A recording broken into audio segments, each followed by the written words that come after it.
It's 11/11, Friday, November 11th, 2016. I am recharged, refocused, and I can see the enemy's battle plan. Prepare, because I will lay out the clearest, most accurate analysis of the globalist counterstrike and how we defeat them for good straight ahead. But first... So when you stand and deliver that State of the Union address, in no part of your mind or brain can you imagine Donald Trump standing up one day and delivering a State of the Union address? Well, I can imagine it in a Saturday night skit. I continue to believe Mr. Trump will not be president. He will never be president of the United States.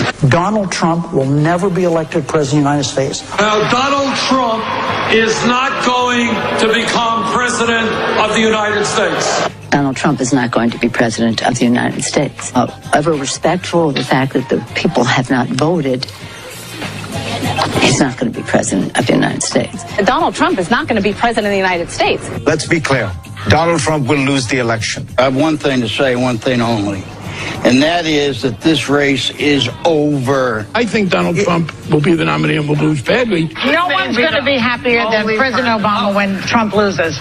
No one, except for me. I think that Donald Trump's campaign is over. Like it's a zombie, right? Like it's a Walking Dead. It's not. There's nowhere for him to go. And the fact that most people think Donald Trump is going to lose probably means Donald Trump is going to lose. When the inevitable happens, which is a very substantial landslide victory on November 8th. And we need, when this race is over, to talk about why that was.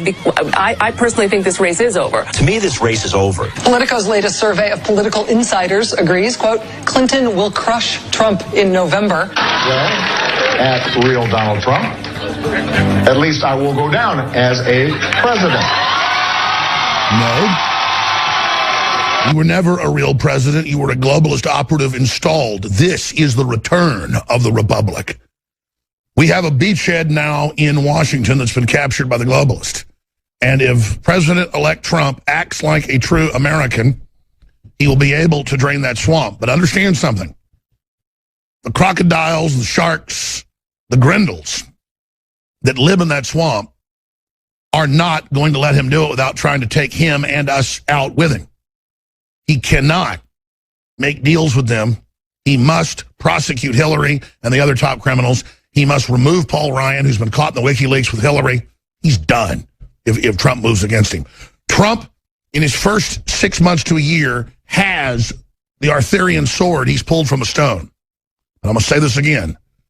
To pull the sword is half the battle. The second half is using it.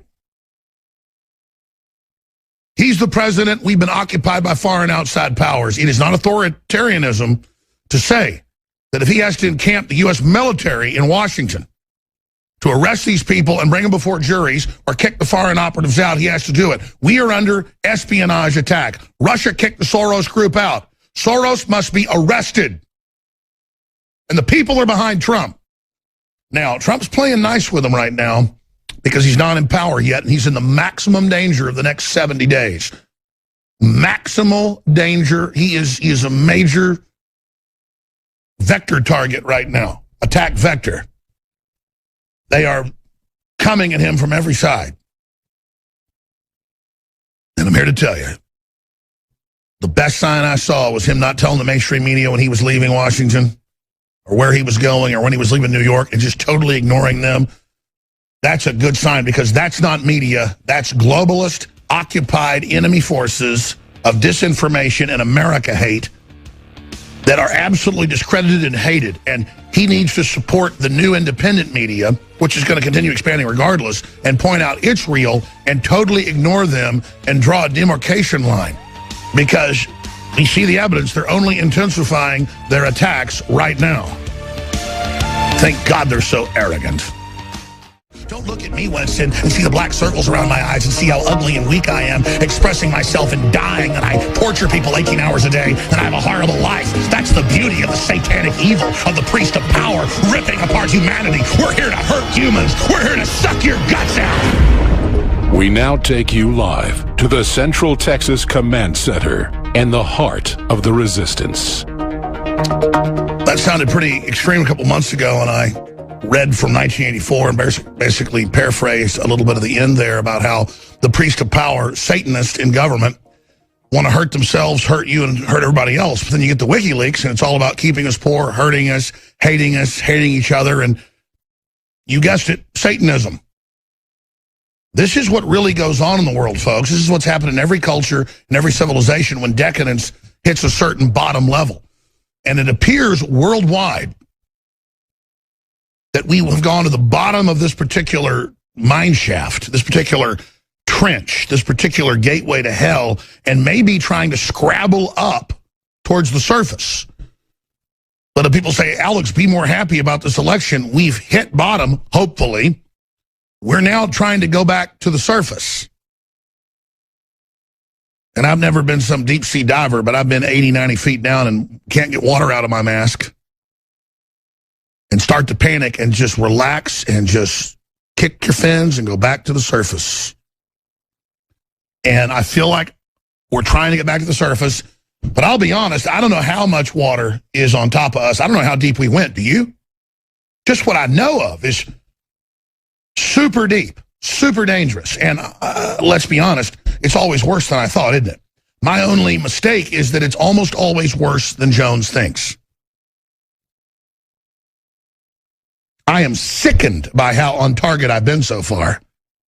I've not been pleased with our analysis turning out to be dead on. Dead on as far down as I can see. You keep swimming down, it keeps getting deeper, doesn't it? But it feels like we've hit bottom, and we're trying to struggle up right now. We've got enough air in our tanks, but we cannot celebrate yet because I put a video out yesterday, and I said he's in the most danger he's ever been. They've said in all these newspapers and TV shows, kill him. Nothing was ever done because the Justice Department wouldn't allow the Secret Service to call for prosecution. And believe me, the Secret Service called for the prosecution thousands of times. They caught people planning attacks on Trump and couldn't do anything. Lawlessness. Soros funding all these destabilization groups. They're not playing games. So I've shot a lot of special reports warning of this in the past. I shot one last night, and I saw some of the trolls going, oh, Alex, whatever, you fearmonger. Really? Today, articles on Infowars.com. Massive, massive, massive calls for Trump to be killed in the media and on Twitter and on Facebook. And then we have people on CNN and on MSNBC saying it's time to kill Trump, kill his supporters, it's time for blood. And the media is like nodding their head, trying to call for a revolution when we just saw the revolution against the media, against the foreign banks, against Hollywood. You understand? You just lost the revolution and you stole 5 states and you still got your ass handed to you. That's why they were all so stunned. The tsunami was so mega hammer that you couldn't stop it. Your seawall wasn't big enough. So Katy Perry, again, says we need revolution, need to get violent. Let me tell you something, Tart. And I know your daddy, he's been on the show, and I know Russell Brand, and I woke Russell Brand up to a great extent. He said it on the show, and you used to be awake. In fact, you pretty much broke up with each other over the fact that you wanted to go the whole Hitlerian route, I guess, with the Democrats, and Brand doesn't like either group. But, sweetheart, this is the real world. You want to play general? If there is a big bloody civil war, you're going to get prosecuted, lady. You can't sit up there and tell 50 million fans it's time to get violent. You know how many racial attacks there were against innocent white people yesterday? So many, I can't even keep track of them. And again, Katie, you're a beautiful woman. You're very talented. Your dad's a listener. He's been on the show. I know all the inside baseball. Stop. Stop. It was Dave Mustaine told me all this stuff, and then I got contacted by her dad, and I don't want to get into all of it, but Katy Perry is a very haunted person, and I feel sorry for her, and I don't want to go off on some jag about her. It's just, come on, Katie. Hillary's not a nice lady. Just because your record company, some big globalist operation, Hollywood-controlled, tells you to act like a fool, stop it. But I'm not going to digress. If Trump gets killed, I want to explain something to the New World Order. I think they get this. It's only going to make our movement for nationalism against globalism 3 or 4 times stronger. He's such a strong leader and such a patriot. Hold on. I got to take this. Got to play a tape, guys. Of course, my phone's not working. This is bizarre. Yeah, play the Paul Joseph Watson. Hello? After weeks of taunting Trump supporters over Trump's suggestion that he might not immediately accept the election result, Hillary voters came together, preached a message of unity, and graciously accepted Donald Trump's victory. Oh no, they actually rioted, attacked people in the street, and threatened to kill Donald Trump and his supporters. He refused to say that he would respect the results of this election. Now, make no mistake, by doing that, he is threatening our democracy. And the peaceful transition of power is one of the things that sets us apart. It's how we hold our country together, no matter who's in charge. All year, they preached the mantra, love Trump's hate. All year, they denounced us as being hateful and intolerant. And what's the first thing they do after the election? Engage in rampant hateful intolerance. This tolerant liberal called for people to die to prevent Trump from taking office. We can't just do rallies. We have to fight back. There will be casualties on both sides. There will be, because people have to die to make a change in this world. Look at this idiot. Wall Street is the enemy, not Muslims or immigrants. You just voted for someone whose entire campaign was funded by Wall Street, you utter moron. Look at this clown. I am gay. I am in love. I am terrified. Yeah, you didn't seem to be too terrified by 20% of Hillary's campaign being funded by a country that still executes gay people. Seriously, has anyone told you people that you can't change the result of a democratic election by throwing a temper tantrum? The Electoral College isn't going to look at you burning a Donald Trump effigy and think, oh well, a bunch of butthurt losers had a hissy fit. So I guess we better just invalidate the entire election and just have everyone vote again until Hillary wins. This isn't fair. I need Hillary to stand up right now and walk in and sue the United States of America. That's not how it works. You're literally protesting against free democratic elections. Your behavior is why Trump won in the first place. Do you understand that yet? Americans saw you attacking innocent people, burning down and rioting all year, and they responded by voting against what you represent. Also, you're carrying Mexican flags while chanting, Trump is not my president. You know that this is America, right? Do you know what country you're actually in? SJWs are trying to pressure the Electoral College to disregard the vote altogether, because blocking the outcome of legitimate free elections because you don't like the result is so progressive. It's not what dictators in third world countries do at all. Now, Katy Perry thinks that she's Che Guevara. Rise up, the revolution is coming. Seriously. Off to North Korea. You'd like it there. You won't have to worry about elections because your candidate wins every time. Look at the unhinged insanity that motivates these people. I remember yesterday when I was naive and I thought the September 11 attacks were the worst thing that could happen to America. Yeah, that's right. 9/11, a terrorist attack that killed thousands of people, that led to multiple wars, that killed hundreds of thousands more people, and ruined the Middle East. Donald Trump is worse than that. Yay, let's all get ready for World War II. Hey, World War II already happened. I have friends that are literally scared for their lives. Personally, I don't think a president should have that kind of mass effect on people. They're probably scared because for the last year, you've been regurgitating hysterical media propaganda about how Donald Trump is literally Hitler. It's your own fault that they're scared of a democratically elected president. And it's the media to blame for inciting these anti-Trump riots. They're even paying people to play the role of anti-Trump agitators. If Trump supporters had reacted to a Hillary victory like this, the media would be denouncing them right now as dangerous, democracy-hating bigots. The media is also reporting on all this as if it's some kind of spontaneous grassroots uprising. Wrong again. It's being coordinated and paid for by billionaire globalist scumbag George Soros and MoveOn.org.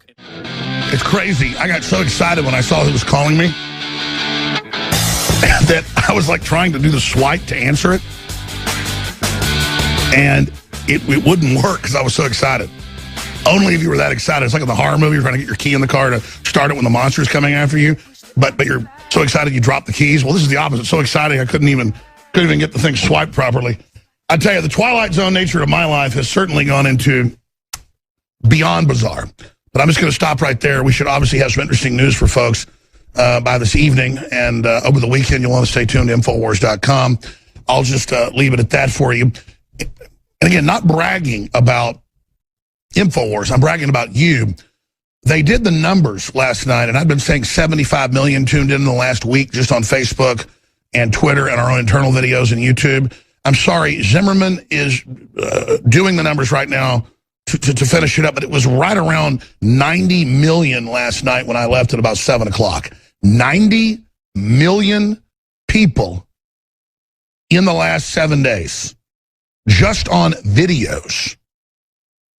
And I mean, one video with 2 million, one with 5 million, one with 3 million, and it's like pieces of the stream because you can't just put like a 7-day stream out. So we chop it up every 2 hours, 4 hours, 6 hours, depending on when we're here. Overnight, it's like a 6-hour chunk. A lot of nights we were only gone 2 hours. So we cut them in pieces. People like shorter pieces. But this is big pieces, and it had 90 million views. That's bigger than Fox, folks. They're in their own world, and Trump knows they're in their own world. Fox is the biggest thing out there, and that's why he just dissed the entire media. The most positive thing I've seen, because we made the joke that once he gets into office, it's one thing if he has some establishment folks to guide him through the mines of Moria, to use the Lord of the Rings analogy. If you're not a J.R.R. Tolkien fan, you won't know what I'm talking about, but I think most people are from the movies. It's one thing if he has a guide that's kind of a bad guy to take him through the mines of Moria or under the mountain. But if you catch him kissing goblins, or if you catch him in bed with a goblin, that's a problem. If he, say, signs onto the TPP, that's in bed with a goblin. Trump charging into a goblin's nest, kissing goblins, goblin vomit, and catch him in bed with a goblin. Now, because we're going to have a new scale here. I'm actually going to have it made digitally where it's on a scale of goblins. Is it charging into a goblin's nest, hacking them to pieces? Or is it just going, around the goblins? Is it kissing goblins? Even though you still stab them, you give them a kiss? Or is it catching them in bed with a goblin? And then the final scale, is Trump going to have babies with a goblin and actually help the New World Order and turn against us like Darth Vader? Is he going to marry a goblin? So you just learned about another level of the scale, not just in bed with a goblin, marry a goblin. That'll be all over the news now. And then they think it's discrediting to attack us with that.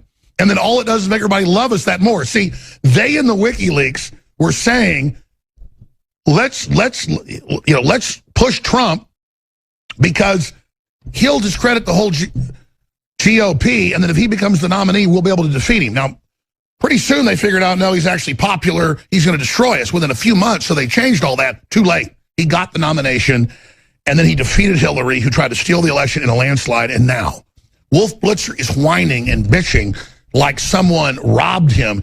This is outrageous. This is incredible. You didn't have a press conference with us. This is unacceptable. And then he just flew off and didn't even tell us from D.C. to New York. I said this on air. I hope he moves out of the White House. It's too small. It's not safe. And moves into one of his big mansions and builds a big armored wall around it and puts in big, facilities for the Secret Service and everybody else. He's got mansions next to office buildings and just has his own White House. Just break with everything except the Republic. Move out of that captured nest. Move back in once we've recaptured Washington, but don't move into the middle of the enemy encampment. Move out of there. Just spiritually you need to, and all the surveillance and all the spies and all the crap. It's just absolutely horrible. Only go there maybe a few days a week, have that be your other office, and just get away from these people. And I said, don't do press conferences with them. Do your own big daily announcements. And then do like they do. Say, we're going to just bring in the Patriot media. Dun, dun, dun, dun. And here comes all the correspondents. Hundreds and hundreds of them. But you know what? We're not as bad as they are. So you know what? No, let's just have it open to everybody. The point is that dissing these people is key. Now, I get the fact that so the stock market wouldn't plunge and so there wouldn't be bigger riots. He played the part of the conciliatory, the facilitator, to go and meet with Obama and say, you're a good person. We owe you for what you've done. It was a total lie. But he was kissing a goblin. The goblin did not look pleased, I will tell you, because he understood what Trump was doing was devastating him. And, of course, it was a lesser man next to a real man, a self-made man, Obama, a globalist operative, destroying this country and his own people. But it's a big day, ladies and gentlemen. It's a new day. It's a new life. Birds flying high. I tell you, I know how they feel. We ought to play that coming back. Woo! Good stuff, baby. We're on the march. The empire's on the run. And I'm feeling good. It's a hell of a species. Been through too much. And every time somebody thinks they're going to take it down, every time there's some nut group that's in competition with their own kind, things get bad, real bad. It's always darkest before the dawn. And that human spirit made in the image of God turns on. And the high voltage switches get flipped. And those little rat bastards that thought they were going to piss all over the better men and women of this world find out that there were people a lot better than them, a lot smarter than them, who weren't seeking power, but who weren't going to have our heads rubbed in the mud. Ladies and gentlemen, that which does not kill you only makes you stronger, and we are living in very, very epic times. I will say this about the big enemy attack. If you go to CNN.com, I did it this morning, half the stories, I mean, I was counting them. I think it was more than half, but it may have changed by now, but were about white people were ignored. This is why this happened. White lash. Poor whites did this. Poor whites did that. Whites. Minorities scared of whites. Extremism rising. Hate crimes by whites rising. They are literally telling Hispanics, blacks, and Asians, you can't have low taxes. You can't have prosperity. You can't have Second Amendment. You can't have a controlled border and security. They're literally engaged in divide and conquer, as we've seen before. But this shows us they're not capitulating to the people's will or to what the market wants or what would make CNN and MSNBC successful. No, they are going on with what they've done that has brought them to rack and ruin. So I say, good. Doesn't matter whether Donald Trump compromises or not. I don't think he will. You people are not compromising with the American people. And so we are what's driving all of this, and you're done. So I am very, very positive right now, because pretty much any avenue we go down, you are screwed. You have no credibility. You are totally delusional. And Americans of every race, color, and creed are sick of this crap, and they know what Donald Trump really stands for. Common sense. Russia's done nothing to us. We're not going to have a war with you. Islamicists are running wild in 30 countries, killing people in mass, invading us, saying, kill us. We're going to blow the hell out of you. It's the return of common sense, not rocket science. And all I'm saying to everybody who's been drinking the Kool-Aid of Hillary and all this crap and George Soros, Kennedy, one of the last true Democrats, cut taxes about 50% in the main tax brackets of middle class and poor people, and tax receipts double. Do you get that through your brain? Reagan increased spending too much with the Democrats. They basically tripled it. Didn't matter if tax receipts went up 70-something%. We went into debt. It was wrong. It was wrong. But it's better than the Democrats trying to destroy the damn country. And they were heavily involved in that. So just popping in is Roger Stone. I am so busy with sponsors I got to take care of and ads I got to deal with and actually running this place. I've been, for weeks, not even focused on that I'm going to go off in an hour. And Paul Watson's coming up. We're going to air a bunch of special reports. It'll be very, very powerful. I'm going to pop in later in the broadcast, but I've just got too much to do, and I've got to do it while I have my early day energy. So I'm going to be leaving. But big broadcast today. But I wanted to get Roger to pop in because I'm very, very positive. Obviously, Trump's going to have some guides into Washington. I'm very pleased with what Pence has done, delivering the goods on pro-life and so much more. I trust him. I don't trust neocons to carry out the president and the people's agenda. We see some of those folks coming in. If they fully get behind the agenda, side issue. But regardless, do not go along with Paul Ryan. Remove him. He's been caught in WikiLeaks with Hillary. Pelosi, Reid, their own party wants him out. Get rid of that old guard establishment that incestuously worked together to screw the people, and get folks in that want a prosperity-driven system. Trump isn't out to get us. So I haven't really talked to Stone. I don't know what's on his plate. I talked to him earlier, so we just pop in for 10 minutes. You've been in New York. He's obviously met with the president-elect, but he can't get into that inside baseball. This is a very exciting time, Roger, and I do want to celebrate now that I've had some sleep. Congratulations to you, baby. You're an MVP. Folks have no idea, like you're the Merlin of this whole deal, behind the scenes, helping put King Arthur on the throne. But I got to tell you, the superhuman strength of Trump not letting up, feeding off of combat, my God, this is total presidential stuff compared to the scum we've had in the last 20 years.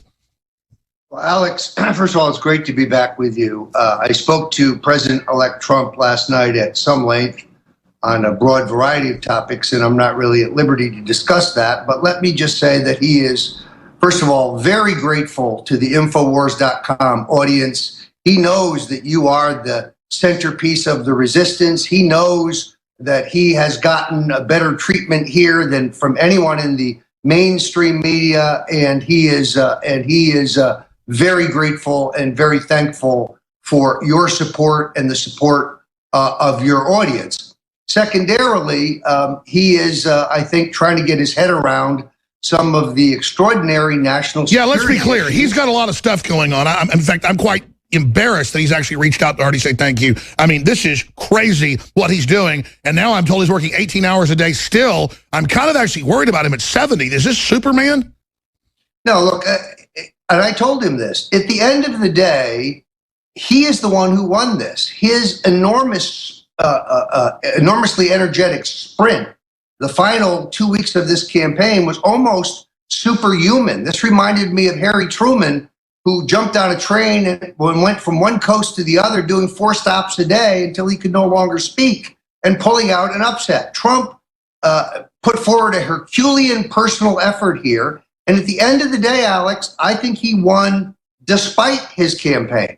By that, I mean his campaign, God bless them, they were a grassroots-oriented, guerrilla-oriented operation. We didn't have the slick, well-financed operation of the Clintons. But in the end, it didn't matter because Trump's talent, Trump's ability as a communicator, Trump's enunciation of the anti-elitist message. His instinct. I've been watching him carefully. He's got an instinct that is second to none.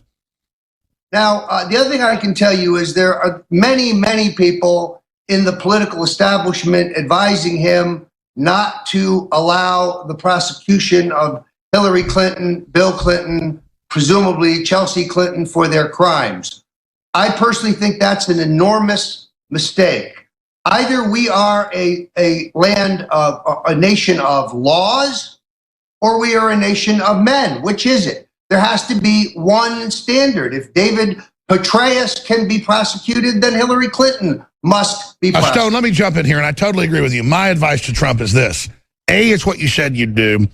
B, it's the right thing to do justice. But C, and most importantly, you cannot leave this den of vipers there. They will try to bring you down. They will never stop. You must break these people, as you've already done, the MSM, the Clintons. The minute you go after them with the law and due process, their minions are all mercs. They will roll, and we will destroy the entire nest of corruption, and you would have won. If you don't do it, they're going to be sniping at you the whole time.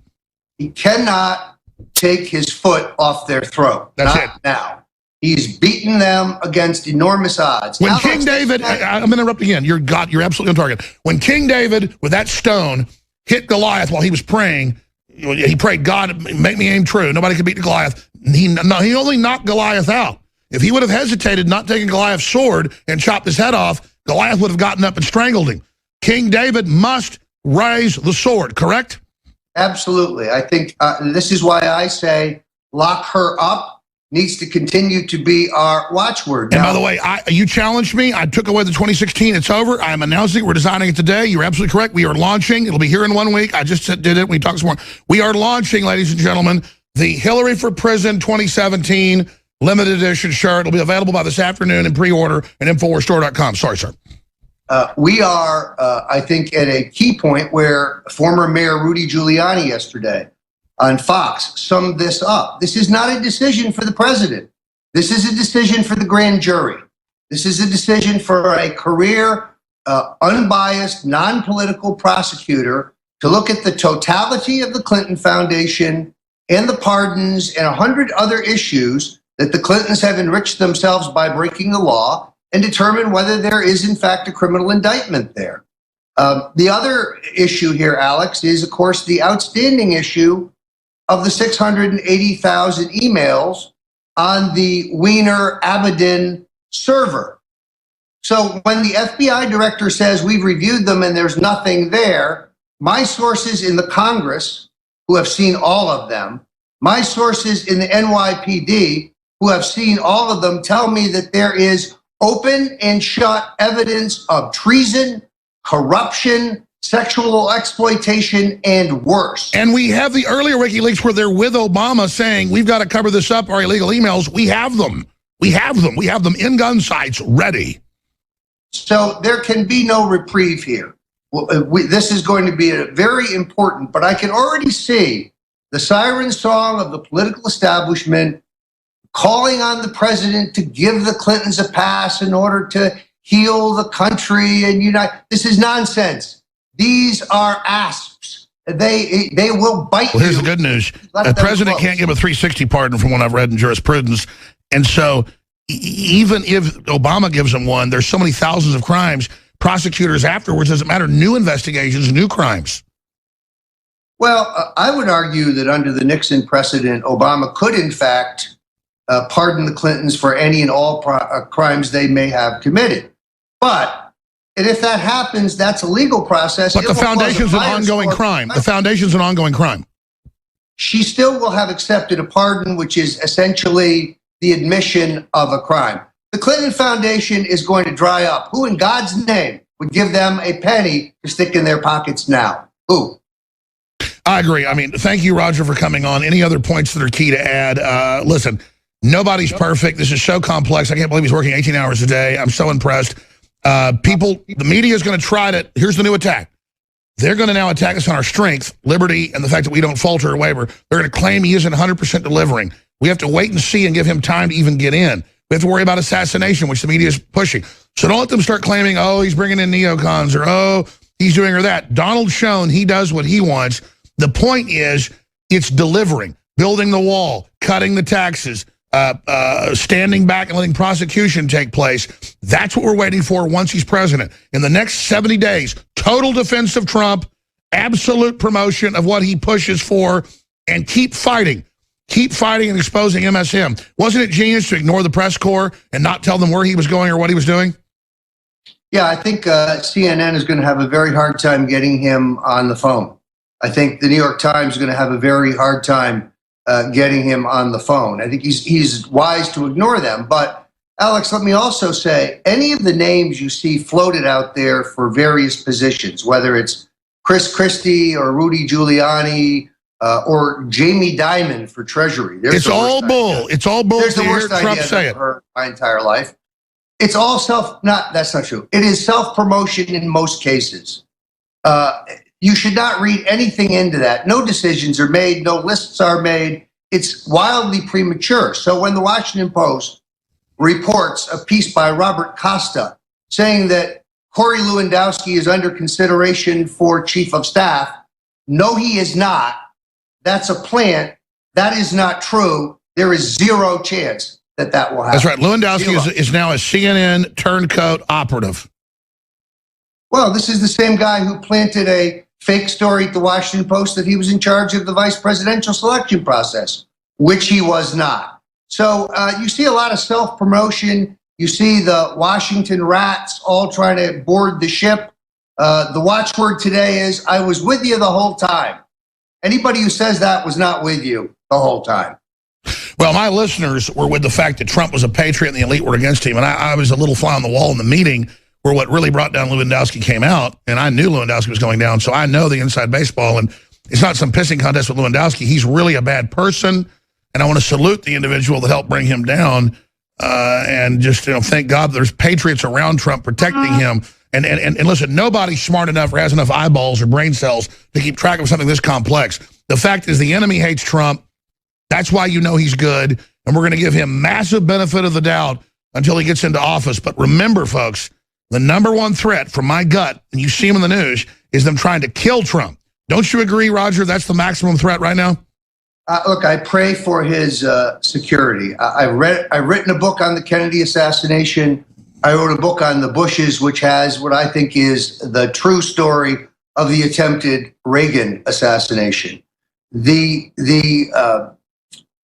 inappropriate actions of the Secret Service in both of those instances give me pause. Now, I think the men and women of the Secret Service are brave, loyal Americans, but I worry about the political manipulators above them. So, yes, I pray every day for the president's security. The assassination threats, are ubiquitous across the social media. I myself, and I know this is probably true of you, I've gotten more death threats in the last 48 hours than I've gotten in the last 48 years. And I'm about 48 years old. So well, let's talk about this then. I know you got to go, and I got to go. I'm skipping the break. Roger Stone, StoneZone.com, StoneColdTruth.com. Let me ask you this question. A little bird told me that Trump, a year ago, envisioned he was going to win, understood the people, knew the mainstream media was a joke, because he advertises around the country. He learns it has no response anymore. There's nothing there. You advertise in independent media, there's a huge response. You advertise in mainstream, no response. I mean, Trump's a smart guy. He's like, well, they have no power. For 6-7 years, I advertise, nothing happens. I mean, that's one thing for Trump to just, as a businessman, to get. They're done. This is our country. This is foreign run. This whole Soros thing, the globalists, the big banks, they admit it. It's come out in the WikiLeaks. And a little bird told me if they think they're going to try to start a war or finance too many riots in the streets or try to burn Washington or something, that we're just going to encamp the U.S. Army and the Marines around the White House, and somebody's going to sit in a bunker and sign the executive orders. And if Congress wants to roll over to the globalists, that's fine. But we finally got a president that's going to try to defeat the enemies that have captured this nation. I mean, we have the beachhead now is what I'm saying. He has captured the White House. Now he's got to capture D.C. and bring the country back. That's how epic this is. I generally agree. I think that their moves will be more subtle than that, Alex. I think there's going to be a major effort to continue to crack down on the lending ability of community banks in a purposeful effort to slow the economy so that can be blamed on Trump. They want to crash the economy and blame it on Trump. Oh, I agree. So what does Trump do? He gets up in 70 days and points out with his bully pulpit what they're doing to crash it before he gets in? Yes, he tells his Treasury Secretary to get with the community banks and make sure, since they are creditworthy, since they are loaded with cash, that they are lending to people who want to build. And let's be clear, under Obama, in the last 8 years, almost nothing to locals, trillions to foreign banks, trillions to China, nothing for us. Trump needs to say, you give the damn loans to local people, including black communities, right now, and the Hispanic communities and the poor communities now. You give them the loans, they pay them back, you do it right now. Well, and I happen to know that the president-elect is looking at some innovative financing options where you could rebuild our infrastructure without using tax dollars. I mean, this can be done where you can essentially get a guaranteed line of credit to rebuild America without squandering. Sure, all that matters is tax cuts and confidence. This country can't be held down. The Federal Reserve used to admit we're overheating. We've got to suppress it. And that's the big secret. Trump knows that. Just turn a few switches, block the globalists, we're going to win, right, Rogers? I think that's exactly right. Look, I think he's going to move towards a sound dollar. I think he's going to move to growth-oriented tax policy. Is that why the stock market went up? I noticed that. Very, very, because look, we have a businessman in charge. He understands the economy and he knows how to create jobs. I've never been more confident. What'd you make a Wall Street chanting, lock her up, my friend? Yes, well, we'll get there. I think it's vitally important that he keep his pledge to the American people on those questions. All right, Alex, I'm going back over to Trump Tower, but great to be with you again, and I will keep you posted. There goes Roger Stone, ladies and gentlemen. Very exciting times to be alive. I tell you, StoneColdTruth.com, AlexJones.Infowars.com.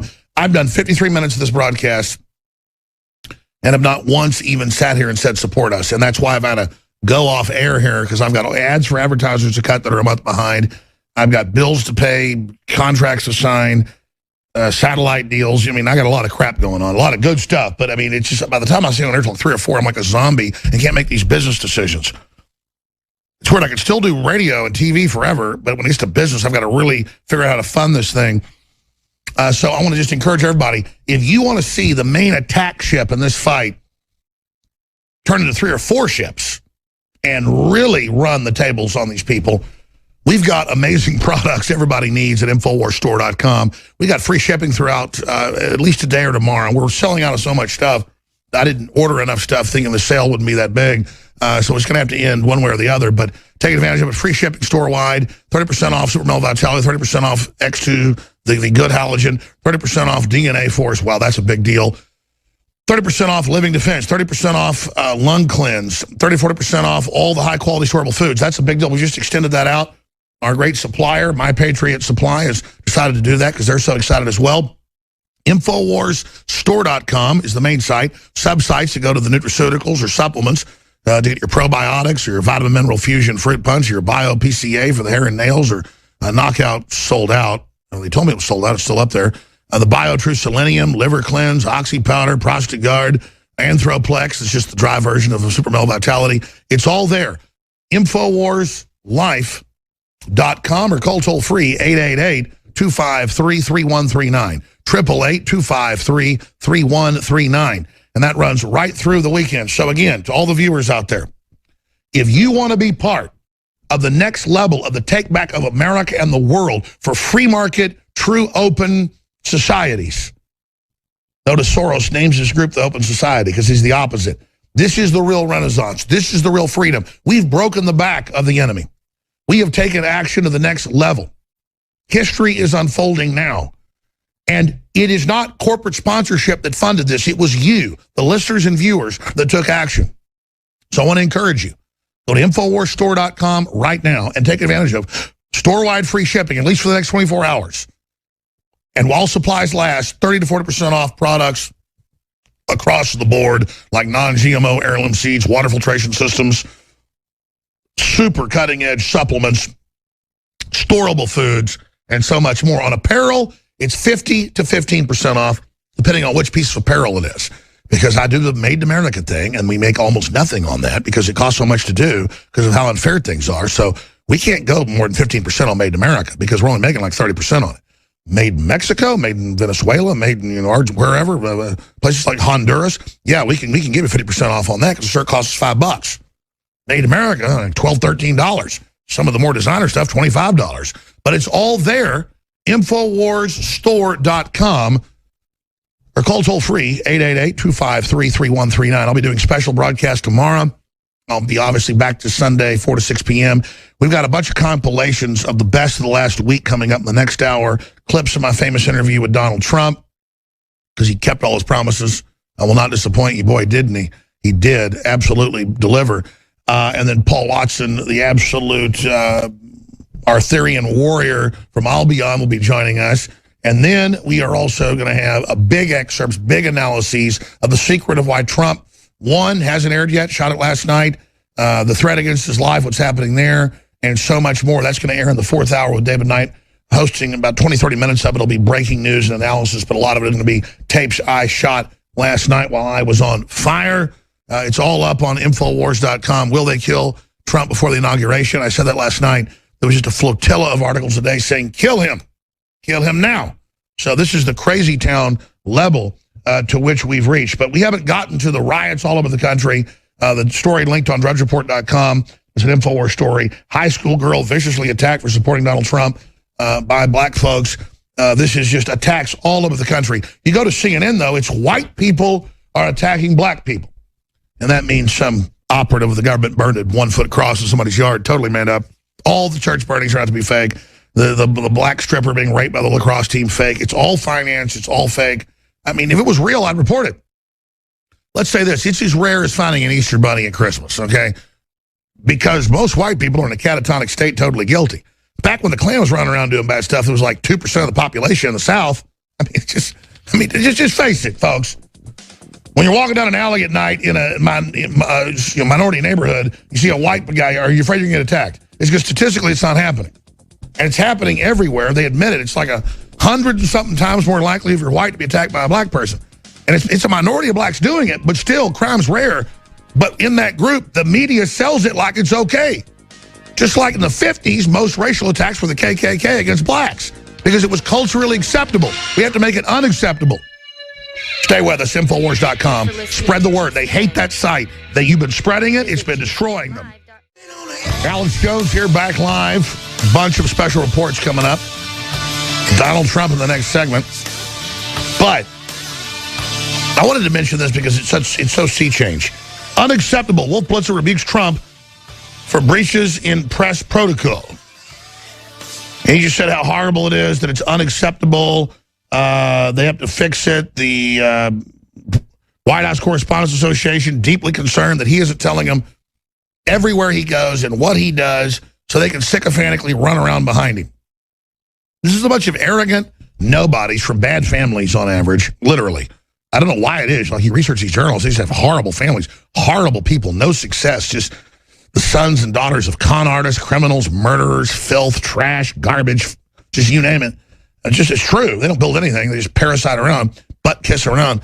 They're just saying, how dare you ignore us in D.C. and then fly off back to New York. Wonderful, wonderful. That's how you help collapse them. Only Trump's glow giving them energy can keep these vampires alive. They're like, how dare you not let us suck your blood? He doesn't need them. They're not going to turn to his side. So this is a really juicy thing. Here it is. Going to have to get accustomed to some norms that are in place here in Washington. Donald Trump, we're told by an aide, left Washington earlier this afternoon, got on his plane, returned to New York City without any reporters being told that the president-elect was leaving Washington. No. He arrived at LaGuardia earlier this evening and then presumably went back to Trump Tower. Wolf, as you know, that is sort of outside the norms of what we expect when we cover a president-elect. It is expected that a pool of reporters is kept abreast of his movements at all times. That and Wolf Blitzer flips out. I love how he's in a tower. It's like under siege. He gets it. Because these are the people that lied, said he could never win, said that he couldn't have the nomination, then said they could steal it, then said he didn't deserve the money he raised. They were wrong about everything on every front and backstabbed time and time and time and time and time again. And then now we're just supposed to keep groveling because they've got a big TV station and guys in trench coats and scarves looking official when they'd sell their mother out for a stick of bubble gum. Ladies and gentlemen, now is the time, and you did it. I wanted 100 million views over election. We only had 90 million. I'll take it. God bless you. You did an incredible job rubbing it in their faces. Outside of our terrestrial radio audience, it's now 5 million a day conservatively. That's very conservative. We can say we're bigger than Rush Limbaugh. We're now the biggest broadcast transmission there is. Drudge is the biggest website. Love it.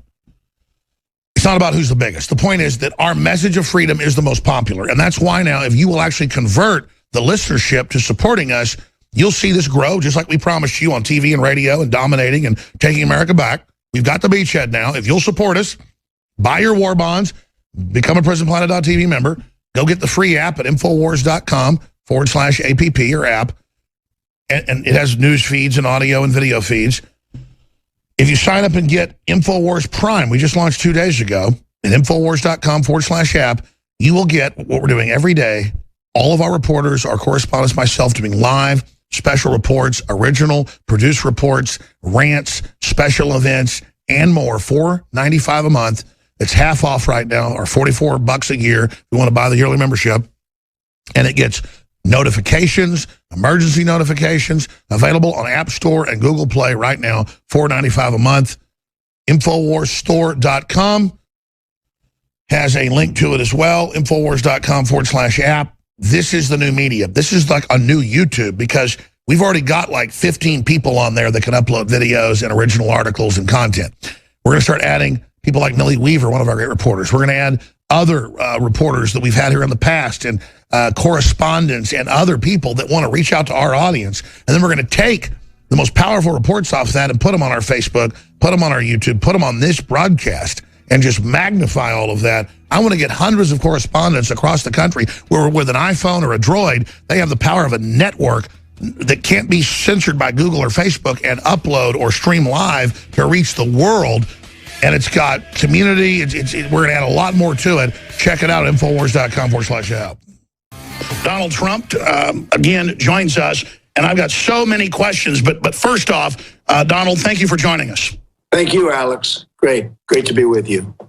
I've got so many questions, but you are vindicated. This has got to be the 50th time the last 6 months on the radical Muslims celebrating, not just in New Jersey, but New York, Palestine, all over. What do you have to say? They're still attacking you, though we've got Dan Rather on video, we've got New York Post, we've got Washington Post, we've got, I mean, what's going on here? Well, I took a lot of heat, and I was very strong on it, and I held my line, and then all of a sudden, hundreds of people were calling up my office. I was the other day in Sarasota, Florida, and people are in line, and we had 12,000 people, which is fantastic.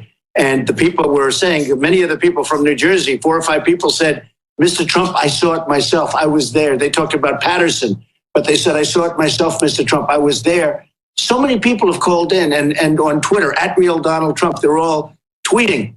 So I knew it happened, and I held my line, and people wanted me to apologize, and we can't do that. People like you and I can't do that so easily. Now, we can do it if we're wrong, Alex. You apologize. I'd apologize if I was wrong. But they were celebrating, and they were celebrating the fall of the World Trade Center. I think that's disgraceful.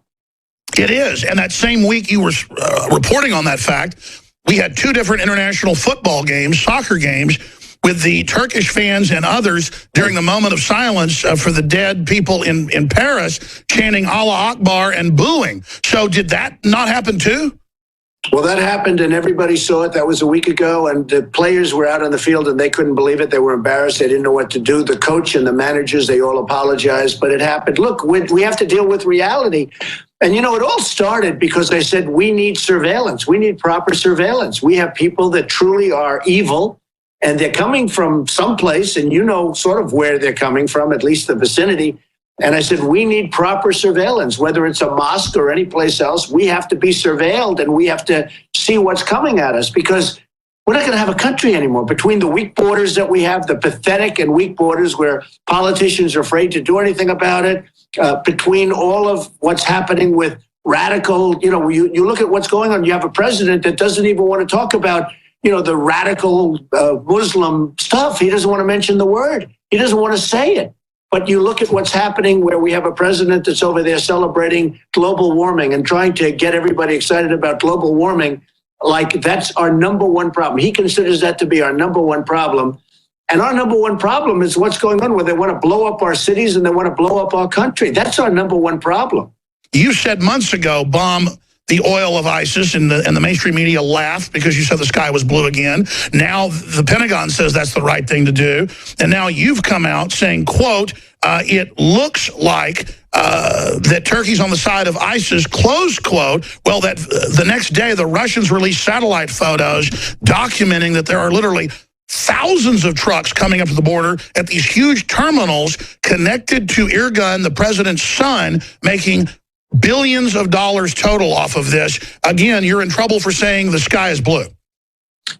Well, I was right about that. I was right in saying in a book that I wrote, you covered it really nicely. I appreciate it. But I wrote a very political book years ago in the year 2000, The America We Deserve. And I said in that book that we better be careful with this guy named Osama bin Laden. I mean, I really study this stuff. I really find it very interesting. And even though I'm a businessman, I've always have been involved in politics. I said, we better be careful with Osama bin Laden. There's a guy named Osama bin Laden. Nobody really knew who he was, but he was nasty. He was saying really nasty things about our country and what he wants to do to it.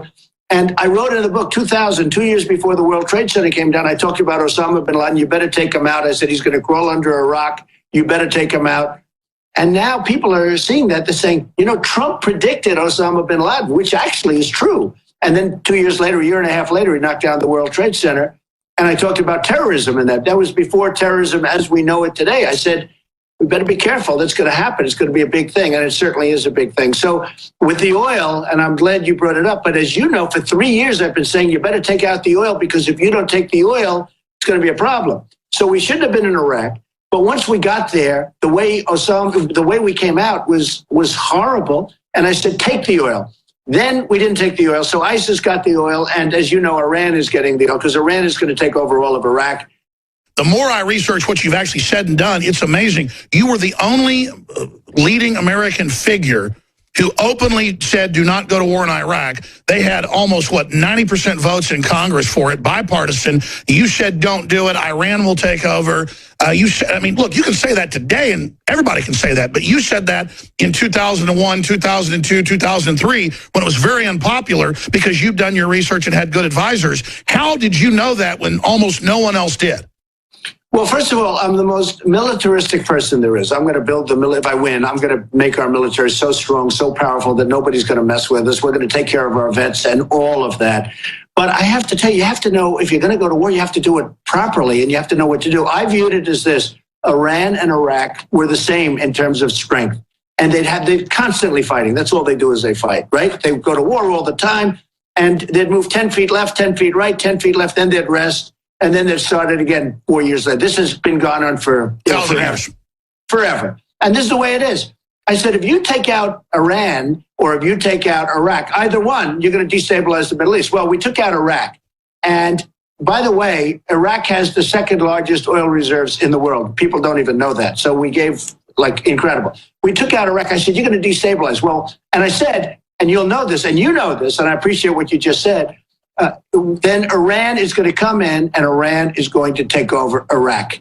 And they're just taking it over right now. As we speak, they're taking it over. Iran is running Iraq, and very soon will be virtually going to be totally running Iraq, especially after all of the deal we just made, which is the worst. So I said, keep the oil. And I said, if you're going to leave, you shouldn't have gone in, but they should have left soldiers behind, like 20,000 or a certain number of soldiers.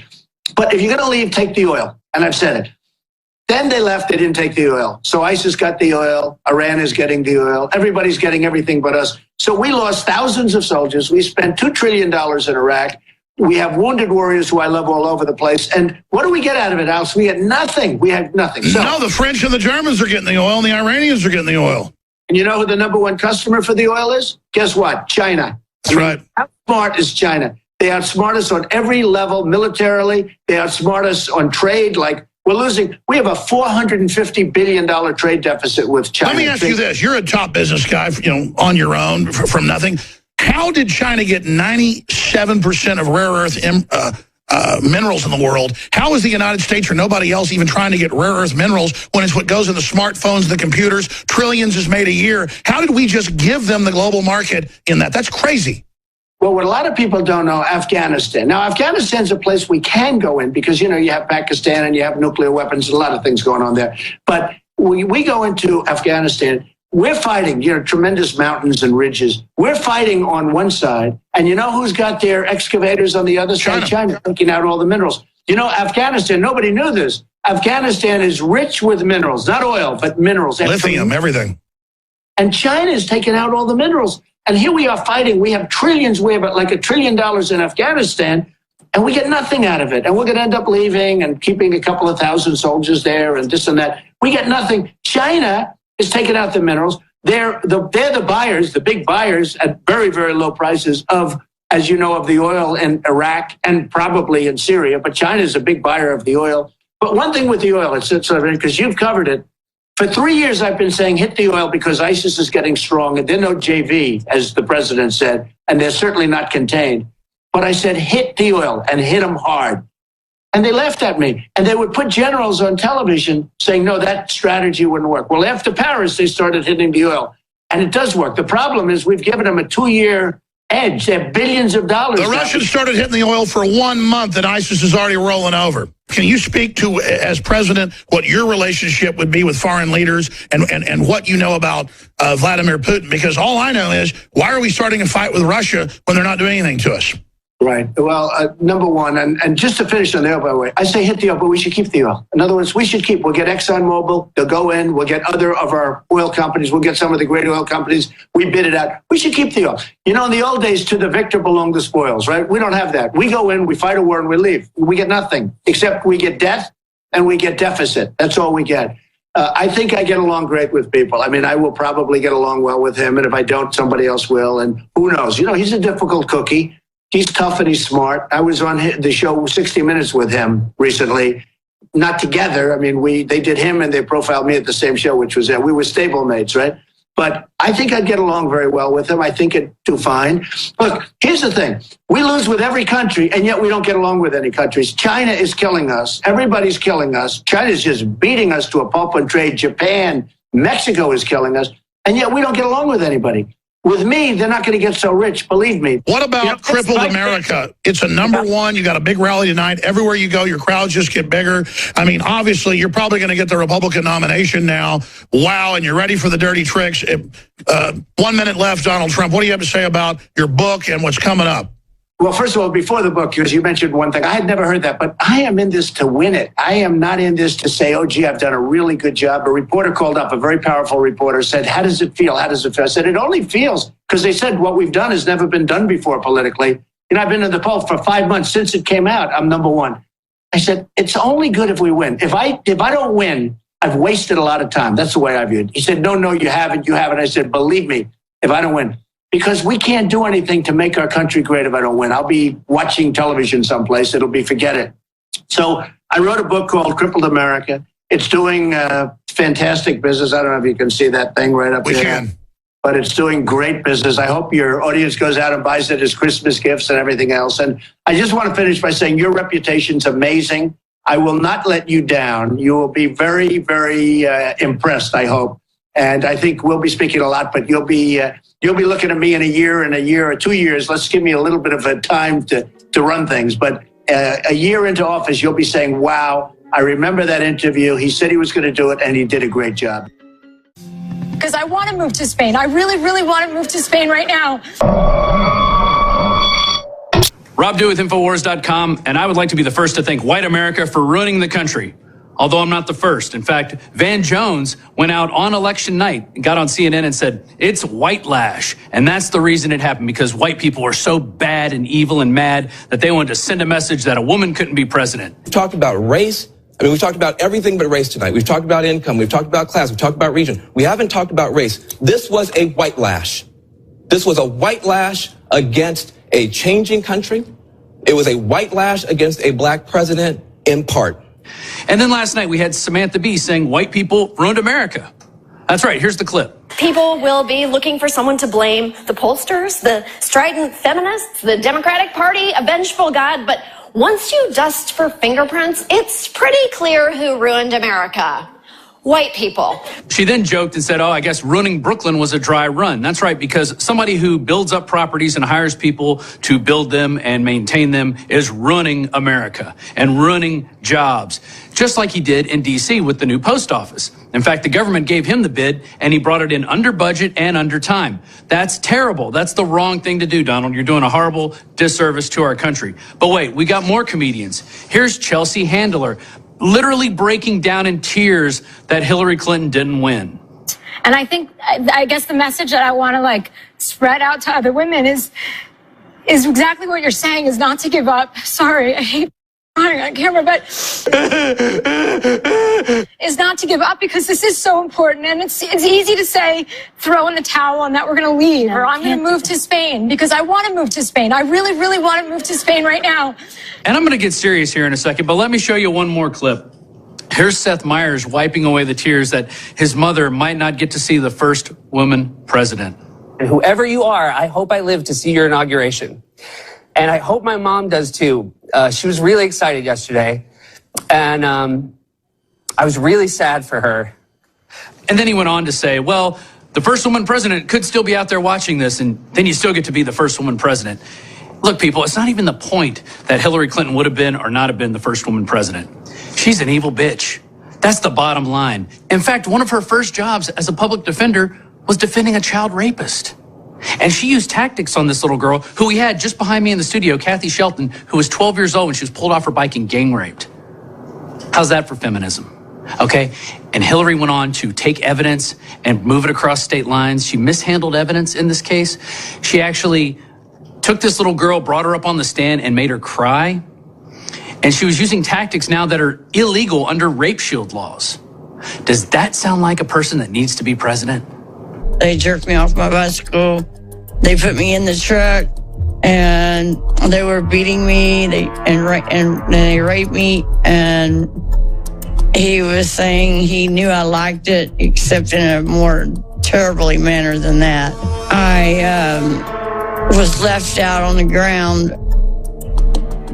barely conscious. Sometimes, at one time, I was unconscious. It's pretty funny, though, watching people like Colbert on the Colbert Report having his election night special when they knew Hillary was going to win. They knew without a shadow of a doubt because she had sewn it up in the polls and that it was just nothing but a little bit of racist white people that were going to vote for Trump. And then watching them just almost cry on TV as they saw the results coming in. It's even funnier watching the Young Turks as a whole panel watching the utter disdain on their faces because they lost. Get over it. Let's move on. Now, let's not keep encouraging people by going, it's only racists doing it, because I'm not a racist and I voted for Donald Trump. Period. And there's plenty of other people that voted for him that aren't racist either. And we don't have a desire to hate women and ruin this country with misogyny or xenophobia. All we want to do is protect the border, have fair elections, and have a decent economy where everybody has a chance to succeed. And if you don't want that for people, if you think you have to run around and take care of everybody, then you're the real racist out there. Rob Dew reporting for Infowars.com and Infowars Nightly News. Good line for a comedy show, eh? No, I'm not sure if it's a comedy show at this point. Yeah. We're awaiting Donald Trump. Roger Stone, this is a surreal moment for you. Tell us your heart and soul. You know, Alex, I wanted Donald Trump to run for president as early as 1988. I arranged for him to speak to the Chamber of Commerce in Portsmouth, New Hampshire. And a Portsmouth city councilman named Mike Dunbar formed the first known draft Trump for president committee. He was still working for Trump in the most recent New Hampshire primary. Now, you gave me 6 months ago like a big present. Oh, here's a Donald Trump 2000 thing. Nobody's got this. Yeah, so in 2000, I wanted him to seek the Reform Party nomination because I could see that George Bush and Al Gore were not what America needed. And he did seriously consider that, briefly. Ross Perot urged him to run. My friend Jesse Ventura, then governor of Minnesota, urged him to run. And he did look at it. And, of course, the Reform Party then was entitled to federal matching funds. So he would have been running on OPM, other people's money. In the end, he made what I think was a shrewd calculation that you couldn't win as a third-party candidate. You could only win as a Republican or a Democrat. 3 years ago, I wanted him to run. I signed up again as a consultant to his exploratory effort. And the time was really not quite right. I was probably more for it than he was. So this has been a long time coming for me.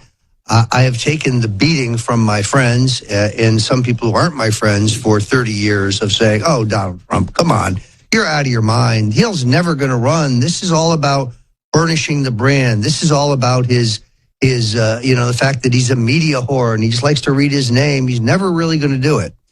So this is vindication. They've been proven wrong in spades. Boy, have they. A royal flush for Roger Stone. It is a great night. I can't wait to hear what he has to say here. I would like him to claim this so that the moment will be complete. And it's 1:44, about to be 1:45 Central Time. I'm here with Roger Stone.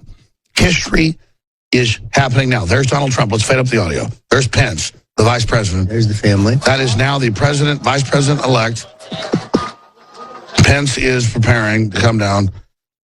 This is just a repudiation of the establishment, a repudiation of all their evil, all their lies, all their stuck-upness, all these, I don't want to say ugly, but just these ugly-looking dumbasses that hijacked the country, just pissing on us. We see the Bikers for Trump with their sign, a great bunch of guys. They're going to try to hit us, though. So we're about to hear this. This is Pence, vice president, governor of Indiana.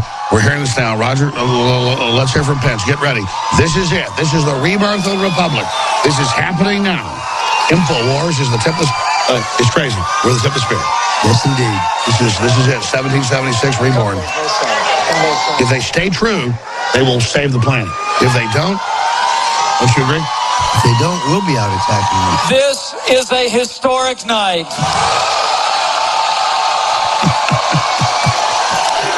Thank you. Thank you very much. Is this almost as good as this is almost as good as Yorktown defeating Memphis, isn't it? It's pretty amazing. Could you believe this is happening? Well, I have a bad feeling earlier today. This is so good. Let's turn up Trump. Thank you very much. Let's hear him. The president-elect, 45. Yeah. I've just received a call from Secretary Clinton.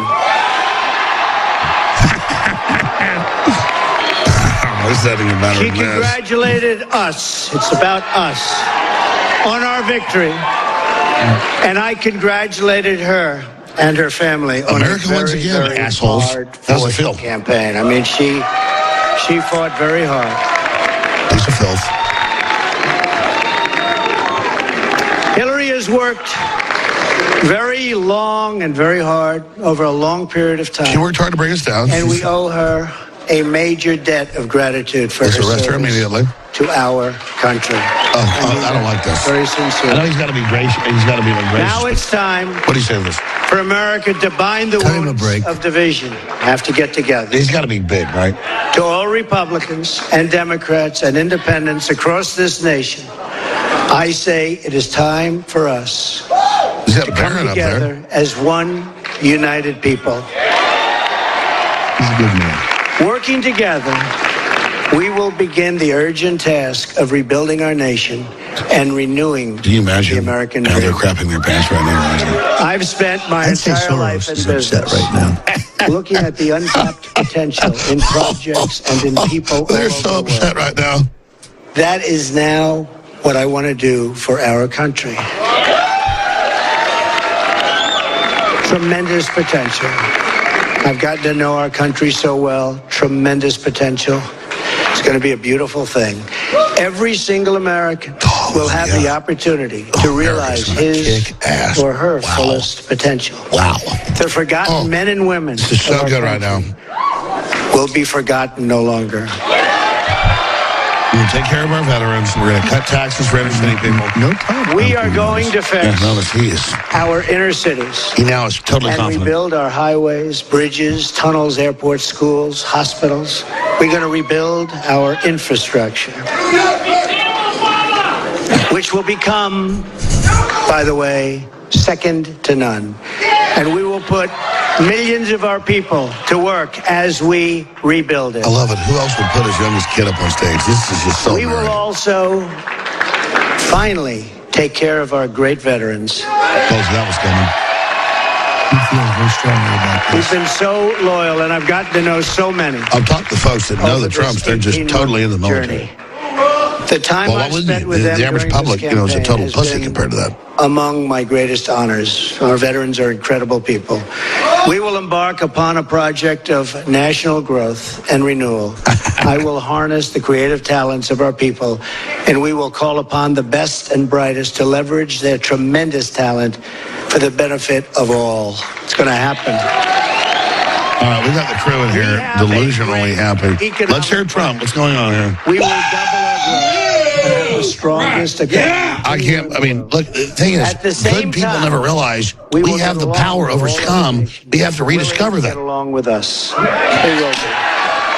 We'll have great relationships. We expect to have great relationships. Leanne, get over here. Put a chair up. No dream is too big. No challenge is too great. Nothing we want for our future is beyond our reach. Let's hear from Trump. History's America will happening. no longer settle for We can go anything for hours. less than the best. Listen, they're going to counterstrike. I'm not overconfident. I'm not underconfident. Roger, they're going to pull some dream stuff. big and bold Obama's in for 2 months. And, you know, we've got November, December, January until the 18th. What do we do? They're going to beautiful the pardons. I've been predicting this once here again. for well over a year. I want to tell That's where they the will world move. community that while we will So he always should put bully pulpit and try to block that. we will deal fairly with Because here's the deal: if they wanted to leave and quit, I'd do that. They're not going to back off. There's a bunch of arrogant assholes. We will see Yes, but they've gotten a real taste of defeat tonight. partnership, not conflict. Hey, look, and now, how big? You've been in the career, this moment, 9 administrations, in 4 of them. Is this the biggest thing ever? Without any question. Look, I thought Reagan's election was the greatest political high you could have. This is 10 times better. thank my parents, who I know are looking down on me. The public only knew how good it was. That's why they're so scared. Jesus. God, no wonder they're freaking out. They've got our phones tapped, everything. They're hearing the conversations behind the scenes. So they know, watching Donald so they know what we really think We of are them. articles every day. They're shitting their pants. We just want to cut taxes, make everybody rich, everybody get along with each other. They are so pissed right now. All these asshole bankers. Shy, actually. Crank Trump here. I want to finish. Yeah, turn it up. Turn it Great up. friend. Where is Robert? Where is Robert? My brother Robert. And they should all be on this stage, but that's okay. They are great. And also my late brother Fred. Great guy. Fantastic guy. Fantastic family. I was very lucky. Great brothers, sisters, great, unbelievable parents. To Melania and Don. They didn't desert him. So a part of the victory. And Ivanka.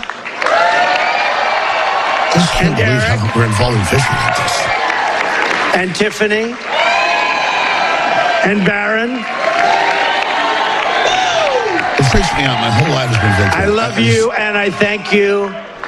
And especially for putting up with all of those hours. This was tough. This was tough. This political stuff is nasty and it's tough. So I want to thank my family very much. Really fantastic. Thank you all. Thank you all. And Lara, unbelievable job. Unbelievable. Vanessa, I mean, thank ladies you. and gentlemen, Thank we you just very beat much. the media. We beat George Soros. What a We great beat the group. Rothschilds. We beat the Rockefellers. You've all given me such incredible support, and I will tell you that we have a large group of people. You know, they kept saying we have a small staff. Not so small. Look at all the people that we have. Look at all of these people. And Kellyanne, and Well, Chris, now we got to make sure we build this country and hire people and Steve, really and David. do good. we got to have deliver now, got, Roger. we have got. We just promised people we're going to give them jobs and build this country. I'm going to bust my ass to do it. It's been very, You know how it is when you run a company. You want to believe in your people. They belong to you. When you were to them, they're part of you. They help you. You help them. Unbelievable. Turn it up. Unbelievable. He traveled with us and he went through meetings. And see that Rudy never changes. Where's Rudy? Where is he? Oh, Rudy. Rudy. Governor Chris Christie, folks, was unbelievable. He lost a lot of weight, though. It's not going to be perfect. Thank you, Chris. The first man, first senator, first major politician. And let me tell you, he is highly respected in Washington because he's as smart as you get. Senator Jeff Sessions. Yay. Yes. And I wonder if General Flynn's there. Governor Chris Christie. He's got to jettison Chris Christie and Giuliani. He'll jettison himself. And Rudy doesn't want Thank you, He really doesn't. The I first think Rudy's man, happy as we are right first now. senator, first major politician. And let me tell you, he is highly respected in Washington because he's as smart as you get. Senator Jeff Sessions. Yeah. Here we go, baby. This will be a day long remembered. Great man. Another great man. Very tough competitor. He was not easy. He was not easy. Who is that? Is that the mayor that showed up? Is that Rudy? Oh, Rudy got up here. It's going on. It's fun. Another great man who has been really a friend to me. But I'll tell you, I got to know him as a competitor because he was one of the folks that was negotiating to go against those Democrats. Dr. Ben Carson. Where's Ben? Where is Ben?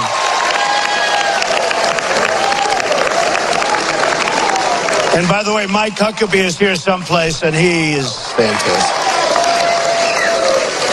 Mike and his family, Sarah, thank you very much. General Mike Flynn. Yes. Where is he? Yeah, Flynn's great. And none of this is perfect. The point is, he's not out to get us. This is a major victory. This is going to shake the world. And admirals that we should talk about how they're going to counterstrike. Oh, they're going to be a counterstrike. People, and it's really an honor. We have 22. We have all day tomorrow to talk about that. Medal of Honor recipients. Tonight, I just want to celebrate. People. I agree. A very special person who believed me, and you know, I'd read reports that I wasn't getting along with him. I never had a bad second with him. He's an unbelievable star. He is, that's right. How did you possibly guess? So let me tell you about Reince. And I've said this.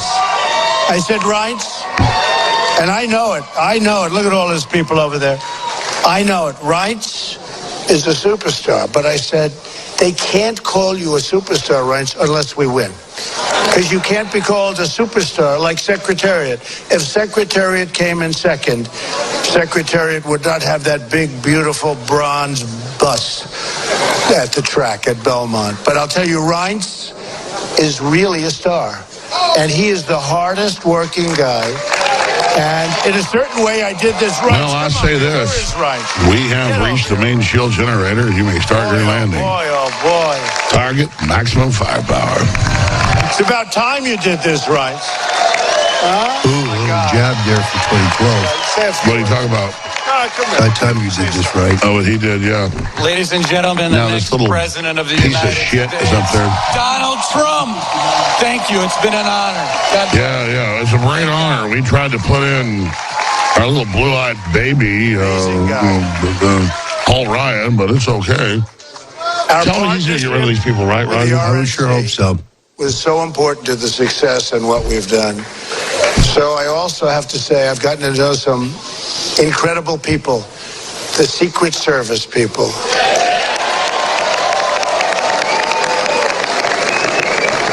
I'm not butthurt because we're like Batman. We used to blame for the good stuff, but he's not thinking us. It's okay. Because our listeners are the greatest people. And when I want to go and wave to a big group of people and they rip me down and put me back down to the seat, but they are fantastic people, so I want to thank the Secret Service.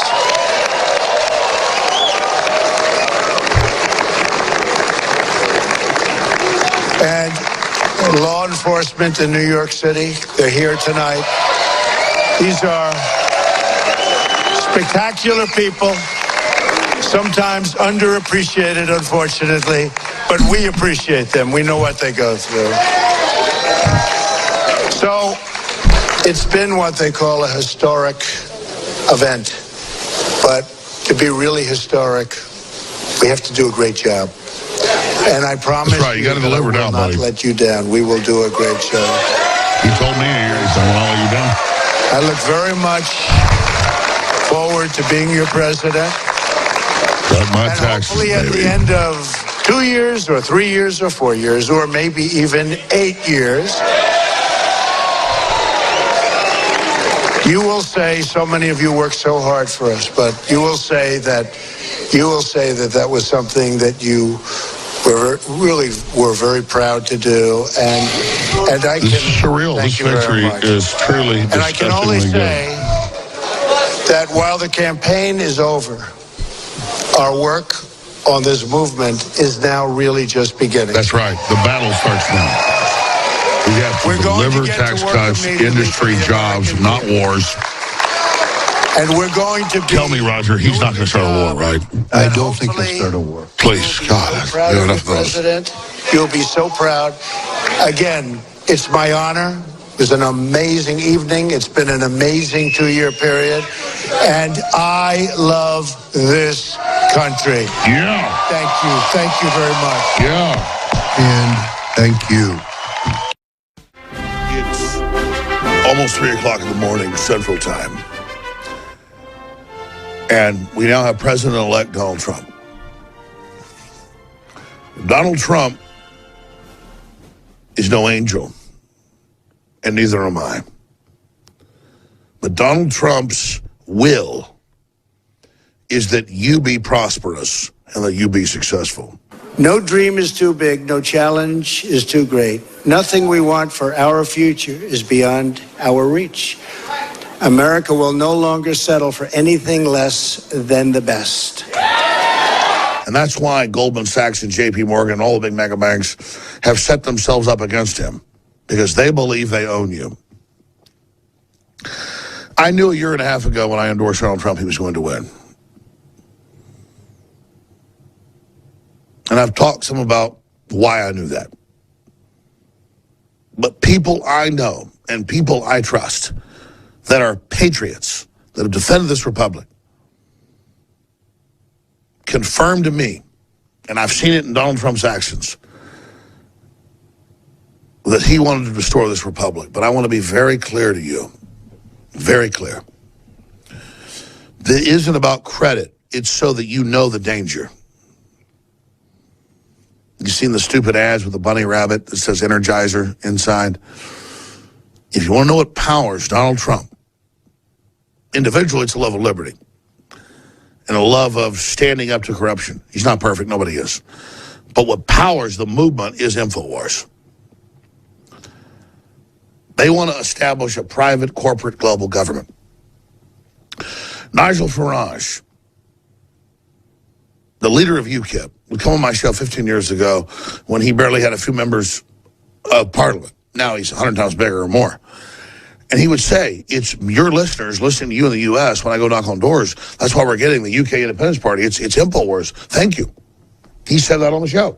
It's not about us bragging. It's that the spirit of the InfoWar across the world, from Australia to the UK to Russia, from Nigeria to Mexico, is spreading. And it's the Renaissance idea of freedom. And that's why they're trying to shut us down. Because we're not perfect, but we're not out to get people. We believe in lower taxes. We know empowering the people is the answer. We don't want to break up families. We're not out to get people. They are going to try to collapse the world economy. They've already been propping it up for a while. They're going to blame it on Donald Trump, a global depression. They knew they couldn't stop the movement. So now that he's in, they're going to implode the economy and blame him, when they're the ones who created the derivatives, when they're the ones who created the end of Glass-Steagall, when Hillary Clinton and Larry Summers did it all. They're going to blame Donald Trump. How do I know that? They threatened the UK. They said, you try to leave this unelected thing, we'll implode your economy. We'll take your jobs away, just like they did Iceland or Greece. Some countries fold, some fight back. We know their plan. If you're just conscious and want to know the truth, it's all there. It's not my opinion. I want self-determination. I won't be held hostage. So, this isn't like buying a lottery ticket where you elect Donald Trump and beat the establishment and then expect the whole gravy train to continue on. Who wants this fake gravy train? We need to get back to what makes us human, what makes us real. And if we're getting ahead at the expense of some third world people, we shouldn't do it. If we're getting ahead at the expense of our kids, we shouldn't do it. I saw the enemy truly against Donald Trump, spiritually hating him, so I backed him. Donald Trump is more a figurehead of liberty than ever before. And he has the Holy Ghost protecting him. No weapon formed against him will prosper. We are live. It is the third hour of the Alex Jones Show with me, your host, for the next hour, Paul Joseph Watson. And as Alex has been discussing, the whiny, butthurt, crybaby special snowflakes have been all over the streets again, protesting against a free democratic election. Can you imagine anything more reprehensible? These people should move to North Korea. They won't have any problems with elections there. Their preferred candidate will always win. Now it's got to the point where they're burning American flags. They're attacking people on the street. You see the footage here. I put up this video last night. It's already got 400,000 or 500,000 views. They're really losing the narrative. I mean, Trump riot has been trending on Twitter all day. They've been vehemently debunked in their efforts to try and frame this as a legitimate protest when it is nothing less than an anti-democratic disgrace. These people should move to North Korea right now if this is what they're interested in. But isn't it funny how we were smeared all year as violent, hateful bigots, yet when it comes down to it, it's Hillary voters who turn out to be violent, hateful bigots. You know, it was funny how they said Trump supporters would not accept the result of this election. You heard that for weeks, even months. They said they would riot if they lost the election. What's the first thing that Hillary voters do? They don't accept the election and they go out and riot. I mean, can you remember when, after Obama won the elections in 2008 and 2012, you remember when conservatives were out on the street rioting, burning American flags, attacking people, smashing up shops, destroying cop cars? You remember when conservatives did that after Obama won in 2008 and 2012? No, me neither, because it didn't happen. Because conservatives accept election results. They don't have toys out of the pram, temper tantrums on the streets. thinking that that's going to change anything. It comes down to this. America is a meritocracy. America rewards hard work. That's what made America great in the first place. America doesn't reward whining, burning flags, and wallowing in your imaginary oppression. Okay? That's why you lost. Because you're lazy, self-entitled, bedwetting crybabies.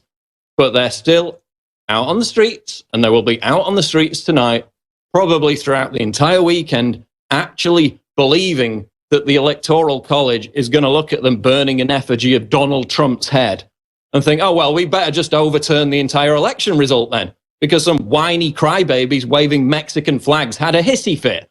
No, that's not how it works.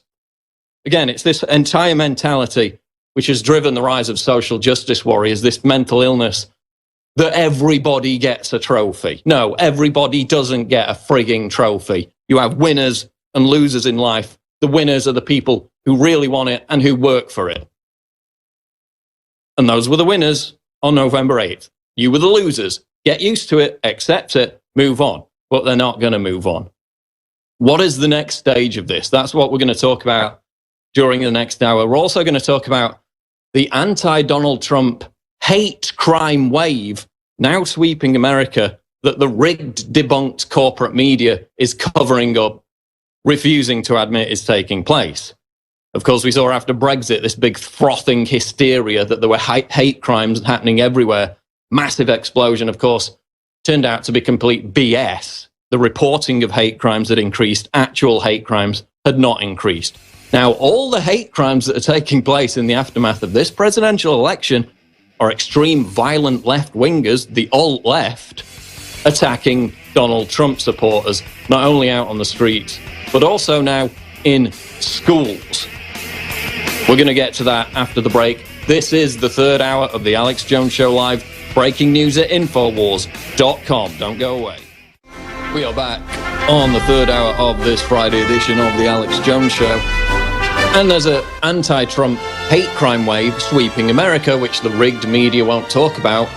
They'll have their cameraman on video pretending to be an anti-Trump agitator, saying that Hillary Clinton needs to sue the United States and overturn the election result, and claim that that's an organic, authentic protester when it's their own cameraman, because CNN is rigged. We're going to go to that video later. But they're not reporting on this. Headline up on Infowars.com, video high school girl viciously attacked for supporting Donald Trump. Of course, this is also up on DrudgeReport.com. And this is just one example. Of course, we also had up on Infowars yesterday, a school in Stafford, an 11-year-old boy, this is in Texas, was violently attacked after telling classmates he voted for Donald Trump. You can see this video here. This is the girl being attacked. This is in California. Basically, this violent, intolerant liberal accused her of hating Mexicans because she posted something that was pro-Trump on Instagram. And within 2 minutes, instantly launched into a brutal assault because she's a tolerant, peaceful liberal. If this was an isolated incident, it would be one thing, but it isn't. Again, Stafford, Texas, 11-year-old boy, violently attacked after telling classmates he voted for Donald Trump in the school's mock election, leaving him having to use crutches. Another incident out of Florida.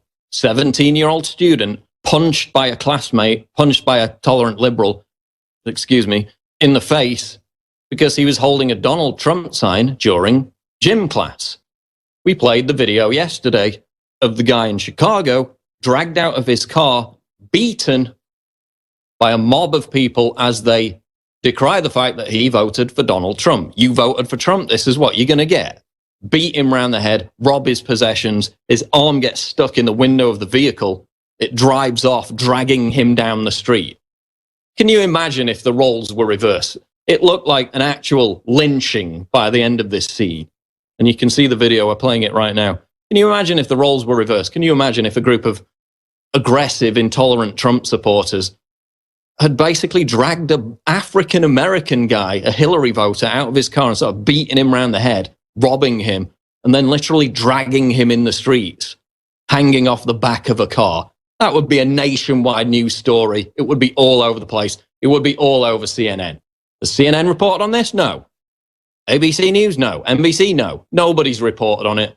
And it's part of a pattern. New Orleans, a famous monument daubed in graffiti that reads, "Die whites, die." Again, another tolerant liberal, obviously responsible for that message. We've had the death threats flooding Twitter. You can go on Twitter at any point, type in "assassinate Trump." Hundreds of thousands of death threats. Some of them direct death threats from tolerant liberals who for the past 3-4 weeks have been saying, oh, those aggressive, intolerant Trump supporters, they're not going to accept the election result. They're going to riot. They're going to stage violence. When it's Hillary voters now staging violence in the aftermath of them not accepting the election result. New York Post reports assassination threats against Trump flood Twitter after election. Shocker. You can see more in that article. And they're basically out there saying, oh no, don't assassinate Trump because then Mike Pence will become president and he's even worse. We have to assassinate him too. They're actually on Twitter saying this. It's no surprise to us. I mean, I've been cataloguing death threats against Trump for over a year now. I mean, that's why he started wearing a bulletproof vest in the first place, because of all these peaceful, tolerant liberals that don't threaten to kill you if you disagree with them politically. So you've got a national hate crime wave sweeping America. And isn't it ironic that Hillary Clinton, during the debate, in fact, it was during that infamous alt-right speech where she directly called out Alex Jones, Hillary said that Donald Trump was the cause of bullying in schools.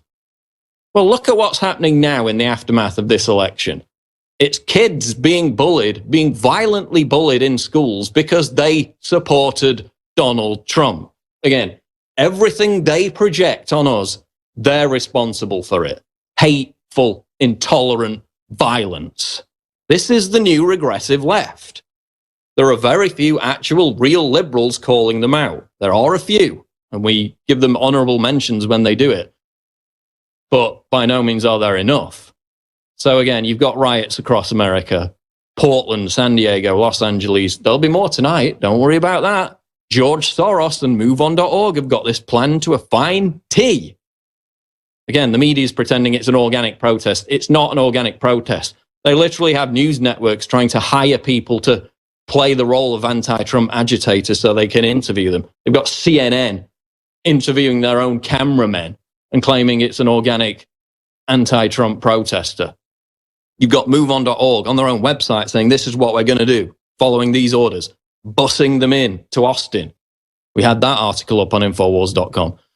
And again, this Trump riot trend is yet another example of how the alt-left, the social justice warriors, the regressive left, is infinitely more dangerous, violent, and intolerant than the alt-right.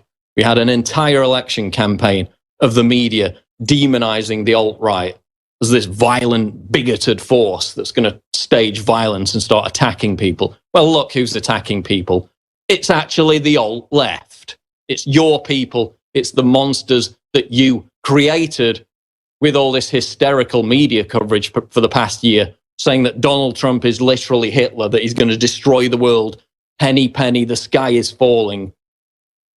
You created that.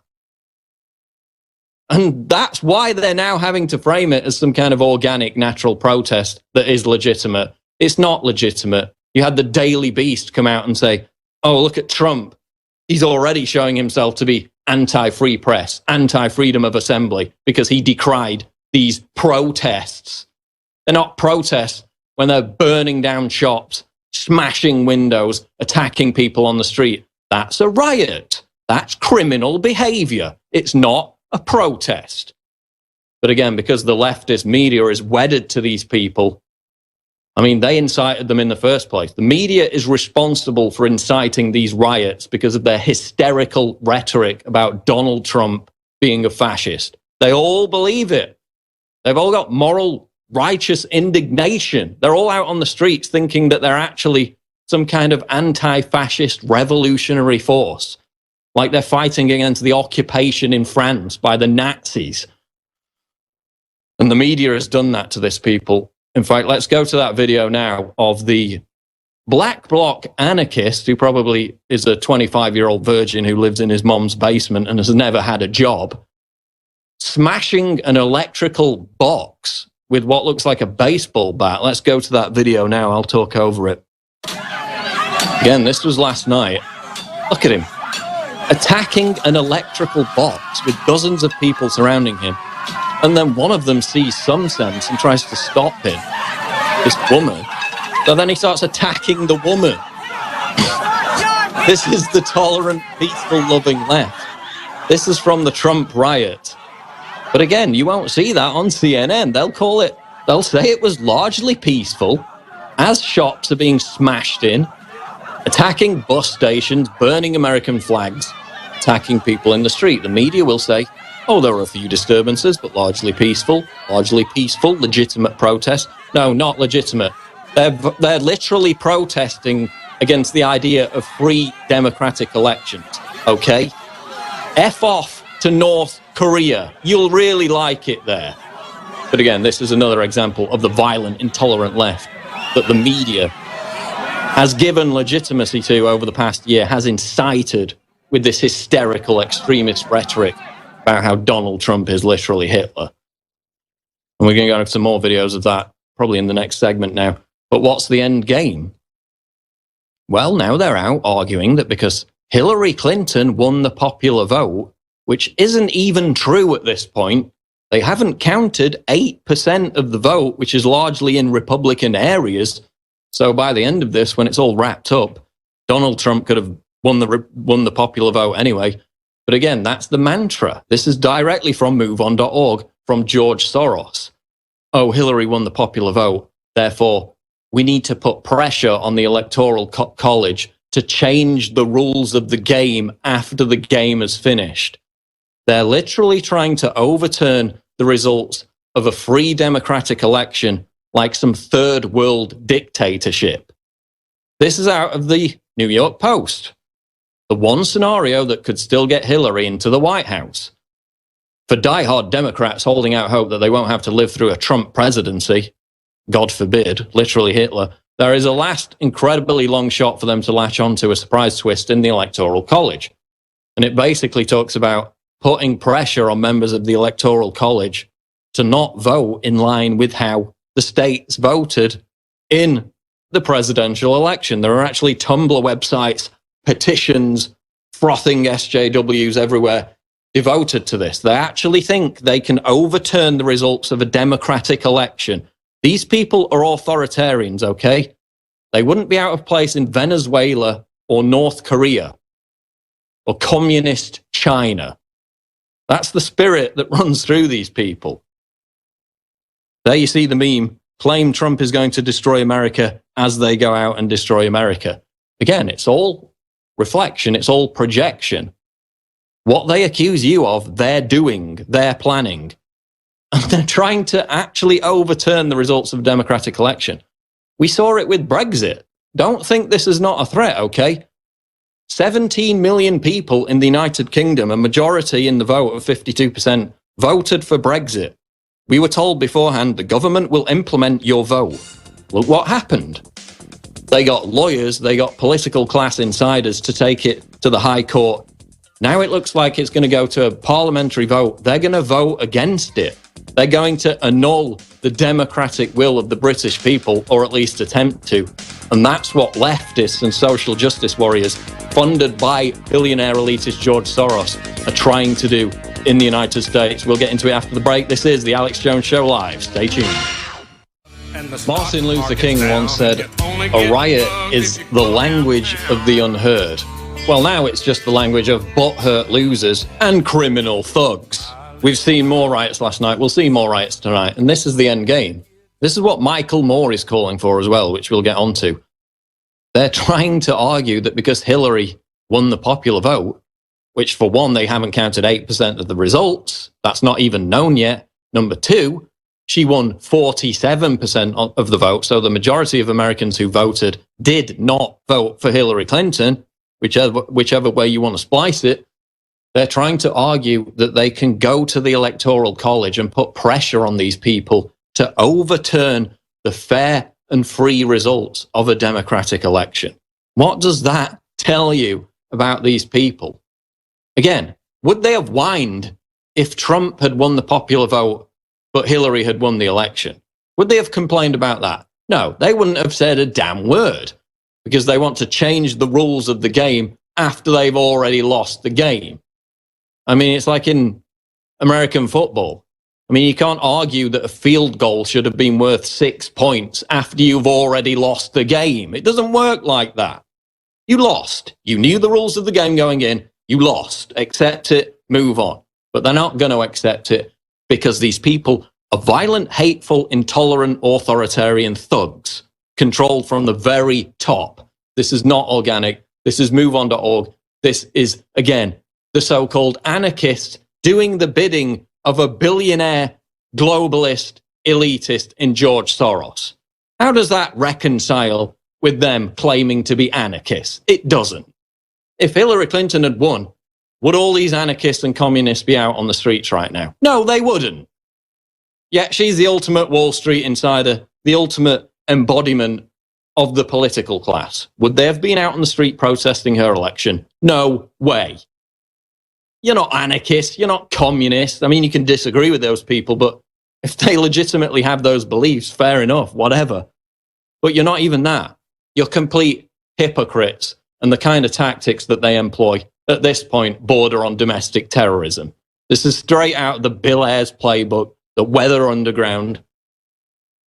Remember, Larry Grathwohl infiltrated the Weather Underground, said that their ultimate plan for people who don't agree with them is to put their ideological opponents in concentration camps. And when you talk to social justice warriors, when you dare to disagree with social justice warriors, that's the end game of their ideology, because they're violent, intolerant, hateful bigots who want to overturn the result of a democratic election by rioting in the streets. Newsflash, it's not going to happen. You win an election by actually not being a lazy ass and working hard for it and getting your message out, not by throwing temper tantrums and throwing your toys out of the pram in the aftermath. But again, this is what Michael Moore's pushing. Progress outlook. The Orwellian nature of that name. They're trying to have the result of a democratic election overturned, and they call themselves progressives. Has there ever been anything more Orwellian? Again, cancelling the democratic rights of the American people because you're butthurt and you lost. That's not progressive. That's authoritarian. You should be ashamed of yourselves, as should be anyone that supports this. Oh, but what's Harry Reid saying? The outgoing, thank God, Senate Minority Leader Harry Reid released a scathing statement on Friday, tearing into President-elect Donald Trump. This is out of Yahoo News. Quote, if this is going to be a time of healing, we must first put the responsibility for healing where it belongs, at the feet of Donald Trump, a sexual predator who lost the popular vote and fueled his campaign with bigotry and hate. I've heard more stories in the past 48 hours of Americans living in fear of their own government and their fellow Americans than I can remember hearing in 5 decades in politics. Well, that's strange, Harry Reid, because all I've seen over the past 48 hours is Trump supporters being violently attacked. Okay? The hateful intolerance is only coming from one side, and it's not Donald Trump supporters.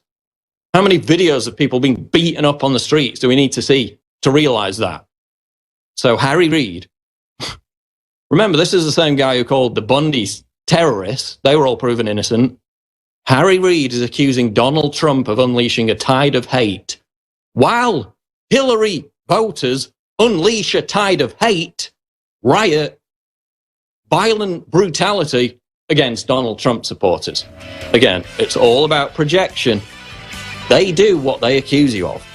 They embody the very worst aspects of humanity. These people make me absolutely sick every single time. But the good news is they're so lazy and stupid that they think screaming the words bigot, misogynist, and racist are actually going to give them political success. It doesn't. You failed. You lost. We'll be back after this. Stay tuned. The same rigged media that incited these riots in the first place with their hysterical propaganda about Donald Trump being literally Hitler has not only created the conditions to legitimize those riots, as they did with Ferguson and the whole Black Lives Matter issue, they're now literally rigging, hoaxing media segments to create this narrative that these people have a legitimate grievance and that Hillary Clinton should demand that the election result be overturned.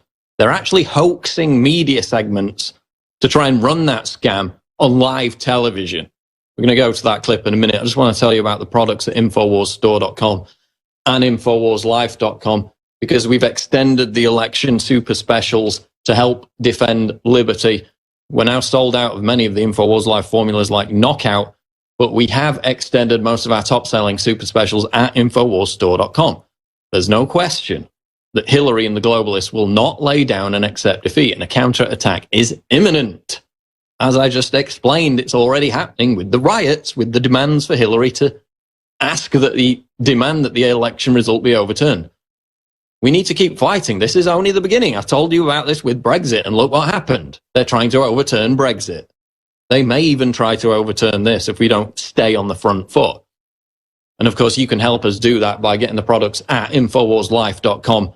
Help defend liberty and support InfoWars against coming attacks while getting super high quality products. And you can go on the website, read the 5-star reviews. We don't have time to fake our own reviews like a lot of websites do. They're authentic, original 5-star reviews from people who have got the products and who are really having benefits from them.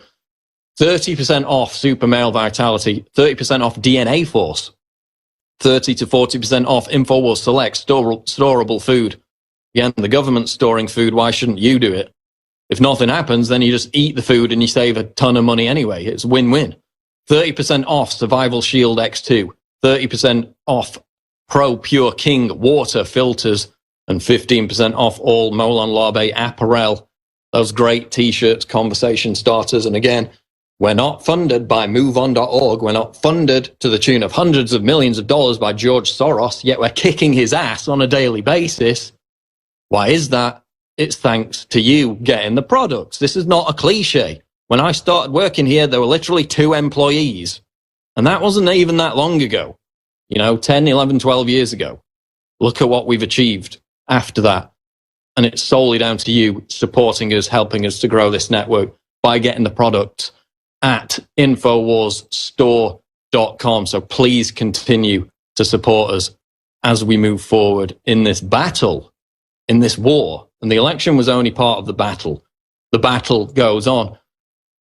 And it goes on with the rigged media now trying to hoax this narrative that Hillary Clinton has a legitimate grievance that she should be president, that they're going to try and pressure the Electoral College into changing the rules after the game's already finished by just handing her the presidency. Yes, it's extremely unlikely, but if we allow this narrative to gain a foothold, it's only going to grow like a tumor. So this is CNN interviewing a supposedly organic, authentic, anti-Trump, pro-Hillary protester on the streets.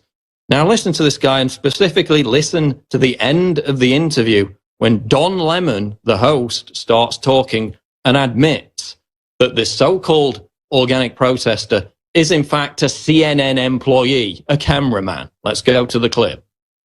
So you don't feel like this was a fair election because it looks like Donald Trump won fair and square. How did he win fair and square? Hillary had more votes. More human beings voted for Hillary. This isn't fair. We didn't get one vote. You didn't get a vote. It's just like back in the day when your vote was 1/3. So the Electoral College, here's somebody who wants to blow that up. You want to get rid of Electoral College? Just count the votes. It's ridiculous. Hillary, you're a lawyer. Walk in. Go to the Supreme Court. I believe in you, Hillary. I've been to Rwanda. I've been to your hospital in Rwanda. I've seen all the good you've done. I believe in you. Women need you. Minorities need you. I need you. Chicago needs you. We all need you. This country needs you to stand up and walk into the Supreme Court and say 1 vote equals 1 vote. What's wrong with that? What's the debate? You definitely feel his passion. There's other people out here who feel the same way. At one point, you had people who were blocking his road. Chicago police moved in. Everything has remained peaceful. Like I said, Don, as you see, thousands of people still continue to gather. But like you heard this man, very passionate about the idea. He doesn't want Hillary to stop. Yeah, Brian, I used to live there, and I know that guy. That's John Gurkovic. He actually went to Africa with me as a cameraman. But anyway, that's another story. All right, thank you, John. Thank you very much, Ryan. There you have it. There you have it. Rigged media trying to create a hoax. And, he kind of over-egged it, didn't he? I mean, let's be honest. He kind of gave it a bit too much when he was playing that role of this irate anti-Trump agitator. As you heard, Don Lemon.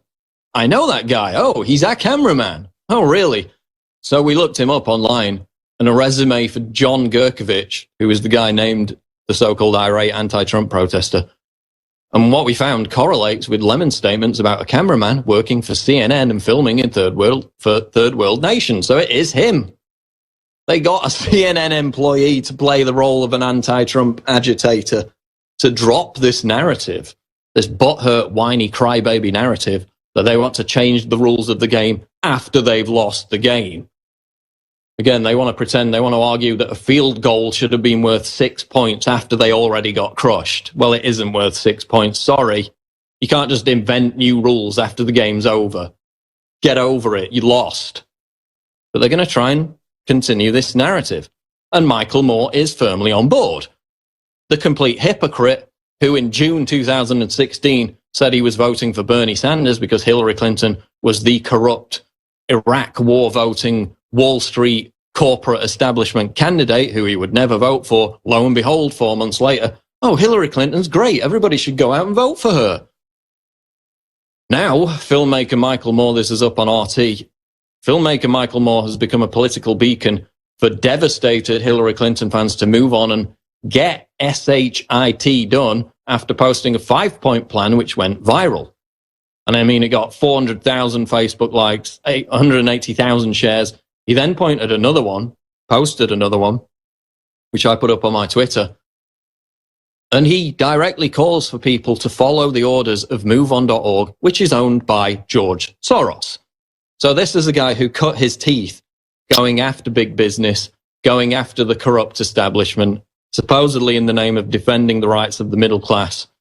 Now he's openly telling people to obey George Soros, a billionaire globalist elitist who specializes in overthrowing legitimately elected governments around the world. And look what we have with this narrative. Oh, Hillary won the popular vote, even though the popular vote isn't even being counted yet. She should just change the rules and march right into the Oval Office, because that's not what third world dictators do at all, is it? But Michael Moore, the tolerant liberal, the socialist, that's what he's pushing. He's telling people, follow the orders of George Soros and MoveOn.org. Get out on the streets with these violent, bigoted, hateful, intolerant goons and start smashing crap up because you didn't get your own way. This is the narrative they're going to move forward with. Here's another one. Gateway Pundit reports, far-left group Answer Coalition plans massive demonstration unrest during Trump inauguration. Of course, in January, the post-election demonstrations against Trump are being orchestrated by socialists and Marxists. That's why they're so violent. Answer Coalition, a socialist group, is planning mass protests in Washington, D.C. during Donald Trump's inauguration. The group claims to be an anti-war group, but has remained silent during the Obama years as he drone-bombed country after country across the Muslim world. When a Democrat's doing that, those bombs are peaceful. You can massacre Muslims across the world. As long as it's a humanitarian war, then it's perfectly okay. When George W. Bush does it, then it's horrible war crime. Obama does it, Hillary Clinton does it, literally destroys governments, creates an international migrant crisis, creates ISIS, arms them. They haven't got a damn thing to say about it. Answer Coalition, give me a break. The far-left group announced the protest on Wednesday. Progressive people, progressive people who want to cancel democratic elections. That's really progressive, isn't it? Progressive people from all over the country will be descending on Washington, D.C. on January 20th to stage a massive demonstration along Pennsylvania Avenue on Inauguration Day. So you've got Answer pushing it. You've got George Soros's MoveOn.org pushing it. You've got CNN pushing it, these fake, rigged hoax interviews with their own cameramen. You've got Michael Moore pushing it. This is the narrative going forward. And they'll continue to get more violent. If we don't get out ahead of this narrative right now and discredit it, like we did to a large extent with the Black Lives Matter, which was again the same thing. George Soros funded from the top AstroTurf fake movement, not authentic, not grassroots. Again, it's all part of this weatherman Bill Ayers method. They want to overturn the entire system. Their solution, their utopia, is going to look worse than anything you could ever imagine. These people hate capitalism. They hate the middle class. They're complete losers in their own personal lives. They've got nothing to live for, nothing to strive for, self-entitled, whiny, butthurt losers who don't want a job, don't want to get ahead in life, and they're control freaks at heart. They're authoritarians. That's why they lust after controlling your life. I mean, who has even got the time to interfere with everybody's life to the extent that they do, with their safe spaces and their trigger warnings, and they're being permanently offended at everything? These people at heart are control freaks, and they won't give up the reins of power very easily. So that's why we need to stay on the front foot with this. These riots are only going to continue unless we get ahead of this narrative. And again, you've seen RevCom, Revolutionary Communist Party, organizing these riots. The Black Bloc anarchists, the 25-year-old unemployed virgins living in their mom's basement, decrying the system while doing nothing about it, smoking weed all day. I mean, they barely even engage in hashtag activism anymore. They're that lazy. And it's like, as Stefan Molyneux said, FDR won the election because of radio. JFK won the election, the presidency, because of television. Donald Trump won the presidency because of social media.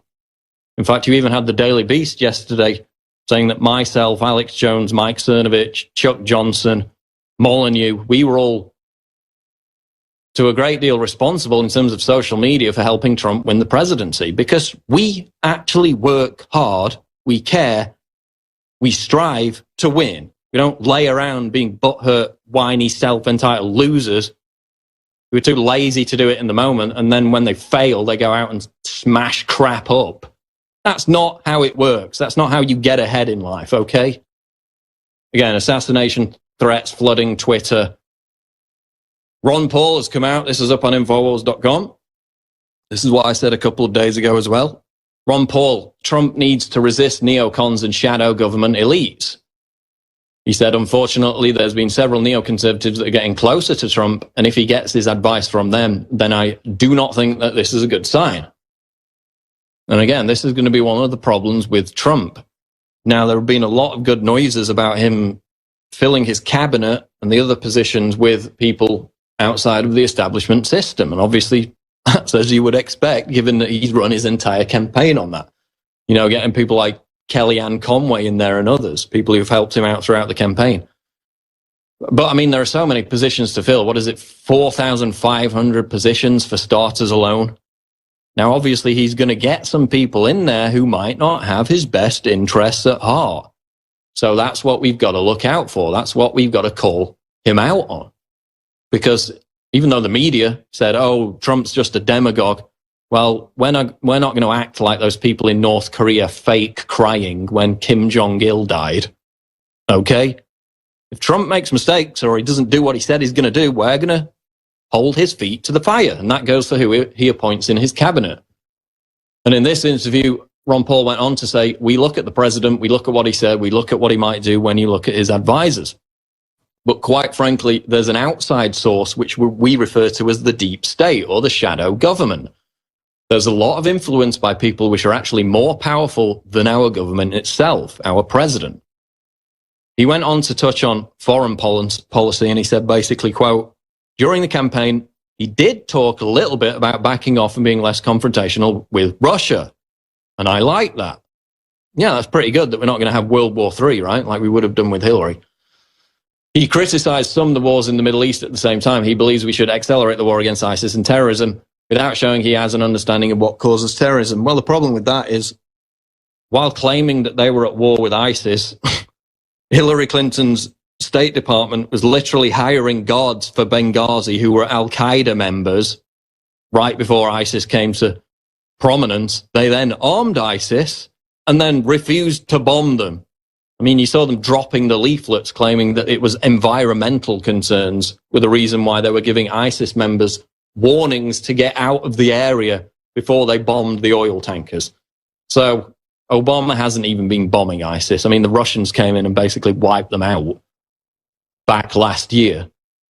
But again, this is interesting. This is what Ron Paul said today. Quote, sometimes the false flags and the unintended consequences are beyond the control of even a sincere president that would prefer that not to happen. So Ron Paul's raising the potential of false flags that could get America at least into another haphazard foreign military adventure. So we got to watch out for that. We got to watch out for who Donald Trump hires for his cabinet.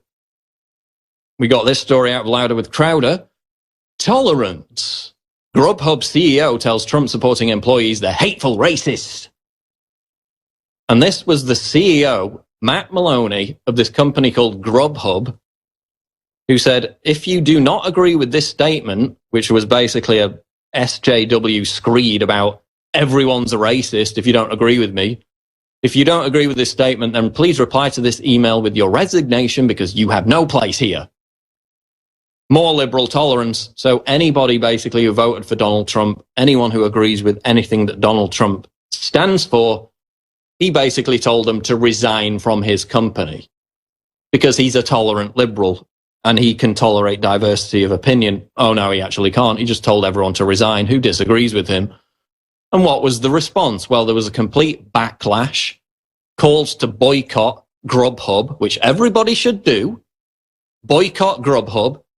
And what happened? Their stock tanked down 4 to 5% because, lo and behold, intolerant, hateful bigots aren't that popular anymore. And you can hide behind your misogyny claims and your racist claims and your fake, phony tolerance. It doesn't work anymore. People see right through you. Boycott Grubhub, another company that's going down. We will be back with the final segment of the Alex Jones Show live. Infowars.com. Don't go away. It's the final segment of this third hour. Owen Schroyer is coming up with the fourth hour. I'm going to hit a final few news stories, but I just want to direct you again to InfoWarsStore.com because we've got free shipping store-wide. That remains in place on those specials. We've extended those election specials. Again, 30% off Super Male Vitality. Huge discount. 30% off DNA Force. Up to 40% off InfoWars Select Storable Food. Again, if nothing happens, just eat the food and save money anyway. It's a win-win. And you support this broadcast. 30% off Survival Shield X2. 30% off Pro Pure King water filters. Basically, who hasn't got a water filter at this point? So why wouldn't you buy it from us? 15% off all Molon Labe apparel. Again, that is free shipping store-wide. We've extended those discounts at InfoWarsStore.com. We're not funded by dictatorships in the Middle East like CNN is. We're not funded by George Soros billionaire globalists like Black Lives Matter and MoveOn.org. We're funded by you. That's how we remain impartial, beholden only to the truth as best we see it, not to all these corporate big government interests. And we're taking them on and we're winning. And it's because of you supporting us by getting the products at InfoWarsStore.com. Final couple of news stories here in the last 3 minutes. BBC interview with French far-right leader Marine Le Pen sparks Twitter storm. Yes, this is what they found to be outraged about today. The fact that the BBC merely asked Marine Le Pen, who could be the next president of France, for an interview. How disgraceful is that? Marine Le Pen, leader of France's far-right National Front, is to basically far-right means anybody who's speaking any kind of sense right now, is set to appear on the BBC's Andrew Marr show, according to an announcement by the programme's editor, and social media users are not happy about it. Oh, how offensive that a prominent politician in France who could be the next president would appear on television. I mean, that's literally Hitler, right? OMG. I can't even... Already facing criticism for airing the interview on Remembrance Sunday, editor of the show, Rob Burley, along with presenter Marr, defended the move. One Twitter user, one moron, responded by saying, WTF is the BBC playing at giving Le Pen airtime? Yeah, God forbid. Anybody who disagreed with you politically would be able to have the chance to speak. We can't have that, can we? Because we're liberal. She is a fascist. Fascists use every platform they have to undermine democracy. I am done. Oh, no, actually, real fascists stop other people from talking. Okay? You're the fascist. Next headline out of Breitbart. More cultural enrichment in Germany. Police warn of child rape epidemic. That's liberal now, that's tolerant. In migrant-occupied Malmö. Actually, in Sweden. Malmö is just a hellhole. I know people who go there routinely. They say there's literally homemade bombs going off, burqas everywhere, massive rape gangs just roaming. This is the cultural enrichment. And now in Sweden, they want to give returning ISIS jihadists jobs. And some of those jobs are actually in the government. You've got like the head of the immigration board in Sweden tweeting out, posting on Facebook, pro-ISIS propaganda. That's the level it's got to in Sweden. But following separate incidents in which children were raped in broad daylight, cultural enrichment, in the multicultural city of Malmö, police warned that the number of sex attacks on young people could escalate. So they're finally having to admit that these rapes, these mass molestations are actually taking place. Thank God we've got an election next year in Germany, and the sensible far-right AfD party has a chance of making significant gains, as does Marine Le Pen in the French election next year, as the populist revolution continues to sweep the West. But that's going to wrap it up for this hour of The Alex Jones Show. But stay tuned, fourth hour coming up with Owen Schroyer, breaking news at Infowars.com. Behind me stands the University of Texas Tower, where a large protest is going on, the F Trump protest. We're not even 24 hours into his president-elect candidacy, and this is their reaction. They attack Trump as a racist, a misogynist, a rapist. But do they actually know the facts? What's your opinion of Trump being elected president? I'm really sad and disappointed. Why is that?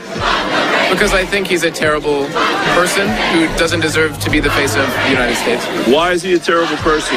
Well, he's been accused of sexually assaulting several women.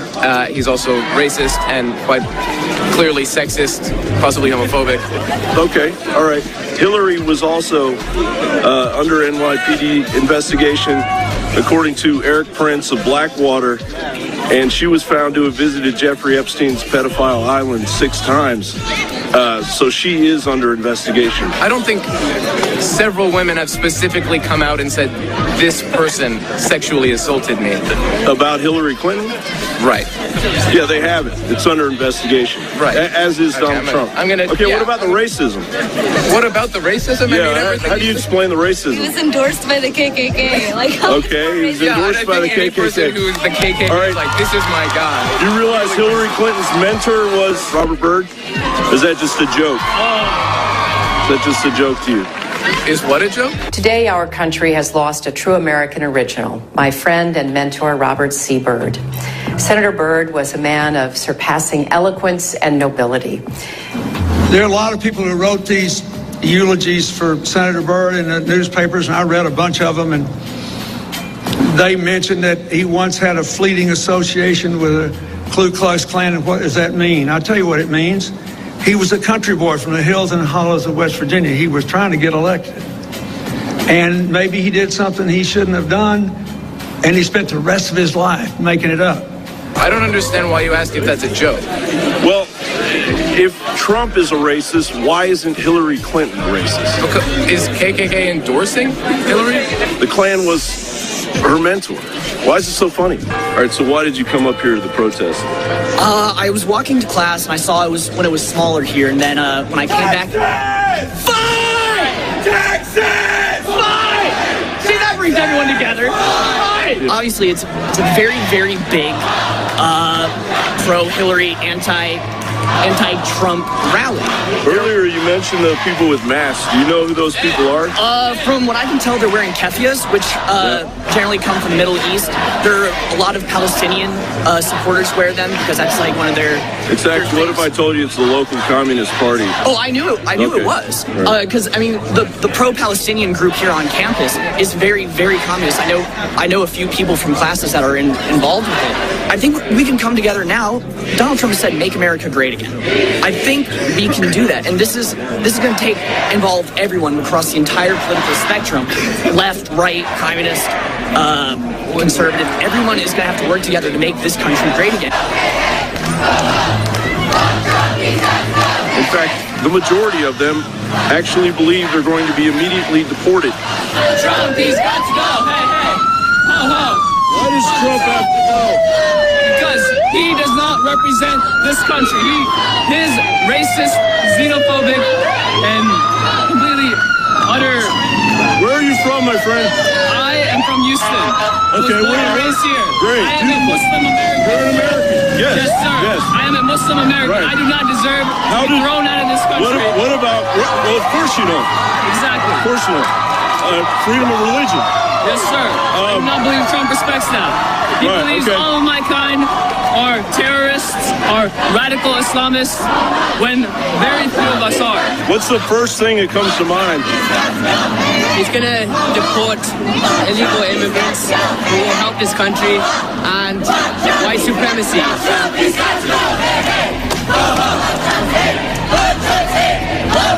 The local Communist Party that I spoke to here in Austin wouldn't speak back because they don't believe in free speech, and frankly, they're cowards.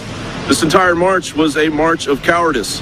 As Obama, your leader, has explained to you, you must accept this peaceful transfer of power and accept the resurrection of the U.S. Constitution and the Bill of Rights, of which this country was founded on.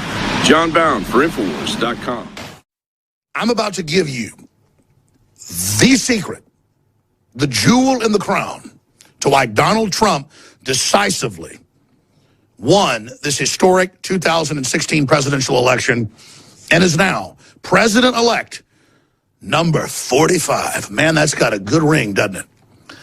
Are you ready? I'll give you the jewel in the crown and then the accompanying accoutrement on the sides, the smaller jewels. Are you ready? Because this secret deployed against the rest of this corrupt power structure will bring them down and restore our republic. The internet is what killed the New World Order globalist establishment and is why their program of tyranny is declining in Russia, Europe, the United Kingdom with Brexit, and now with shocking results, supposedly to them, here in the United States. The internet, coupled with delusion, this marriage, this Congress, is what brought us to this point. Think about it. The internet already is hundreds and hundreds of times bigger than all the entertainment news combined on broadcast and cable transmitted and satellite TVs. I mean, there's hundreds and hundreds and hundreds of times the traffic. And the political traffic on the internet is 50, 100 times. I don't know. It's just so huge. They just corrected me that it wasn't 60 million earlier. They went and did the numbers. I guess I hadn't checked since this morning. 100 million, not counting terrestrial radio, that we have 3.5 million rated when the ratings come in from our affiliates. But our internet success is so big that we just got like 60 more affiliates the last few months. So we're over 230 right now. And it's not about InfoWars bragging. If this ragtag operation is kicking the entire cable news system's ass up and down the road, when they're spending billions of dollars in the aggregate and have all these beauty queen tarts up there spreading their legs, you can't cover up this fraud with a little bit of sugar. So having bimbos on there, it'd mean we're swallowing the cyanide. And when I talk about the hubris, the delusion of the delusionites, they've known for years that not just InfoWars, but a constellation of liberty sites like DrudgeReport.com and others dwarfed them already. And it isn't just InfoWars that exploded the last few months. Drudge is now not just bigger than Facebook and Twitter and all this, and the New York Times combined. It's bigger than like the entire mainstream media, just in traffic. And it's two people running it. So think about that. This is how pathetic these people are. And we have to celebrate the fact that they're pathetic and they're known traitors and they're jokes, because they're all scared up there going, the pollsters actually weren't wrong, and we don't lie to you, and we have a big audience, and we love you. Here's a woman with big breasts. Show your legs, baby. Paul Ryan likes you. He doesn't want your guns or open borders, and he didn't say you couldn't nominate Trump. He didn't say that there wasn't any free elections. They're hoping you go back to sleep, but you're not asleep. So the big secret is they're still up there wondering why they have no ratings, wonder why they're going bankrupt, wonder why they're all shrinking, wonder why the New York Times is collapsing, and they still don't get it. They have no audience, and just because they have the fanciest suits and the biggest teleprompters doesn't mean anybody takes what they say seriously, and no one's even tuning into them to go back and regurgitate their talking points out. I go to forums that don't even deal with politics, and everybody gets exactly what's happening. I walk down the street, people get it. Now, sure, about a third of the public can't tie their shoelaces, and they're long gone, George Soros control. But a large group of people, a majority now, are awake. And here's what's scary to the establishment. They're getting awake a lot faster. So barring launching a big war, barring a total stock market collapse, which we're already headed towards, barring societal breakdown, they're not going to be able to organize and keep themselves in power. And even a societal breakdown will only blow up in their face. There's nothing they can do.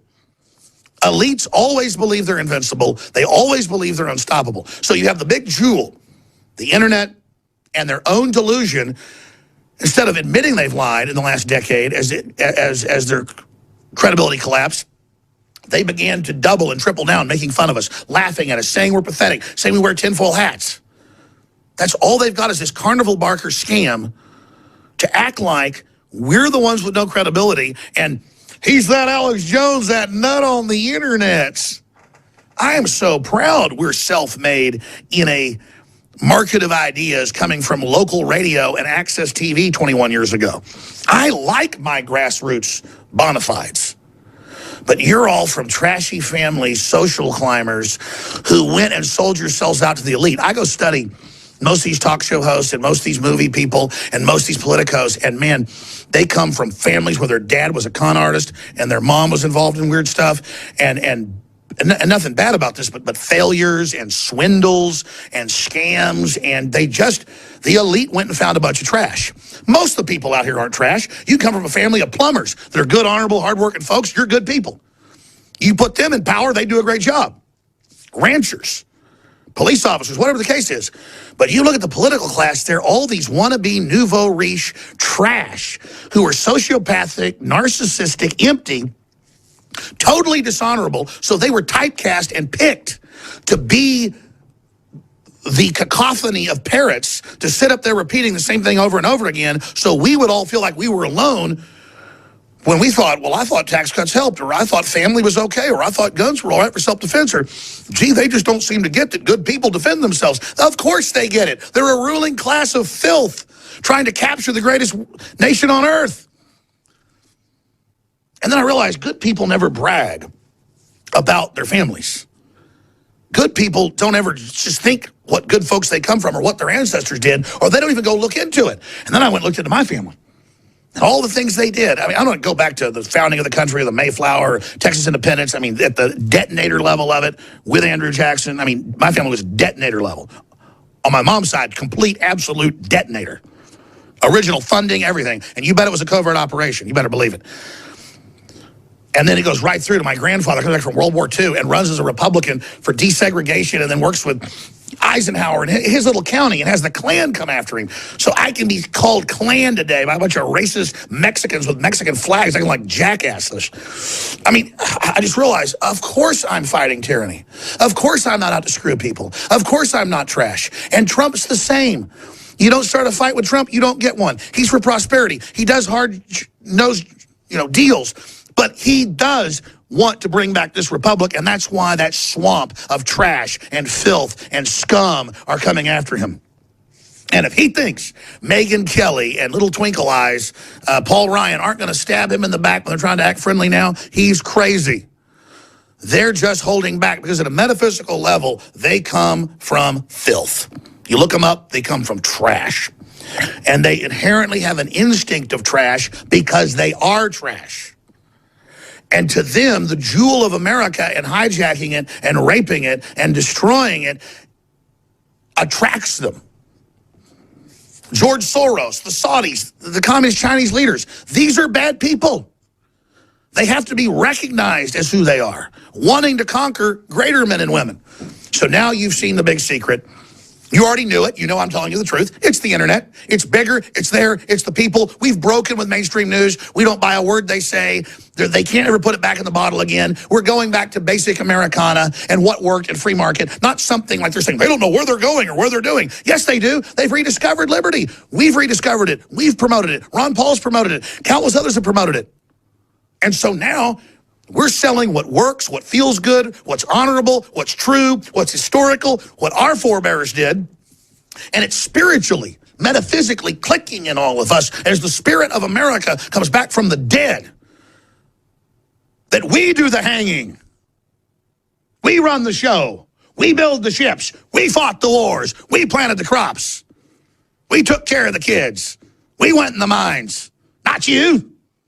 You've taken this country and pissed all over it. And now in your arrogance, you still think you can con us, even though we've already beaten you so many times, despite the fact you rigged the whole thing and had countless funny money from your foreign Federal Reserve. But in that crown are a few other jewels. Their arrogance, their delusion, the internet's the big stone. There's so many other facets to it, and I think you can all recognize what the other reasons Trump won.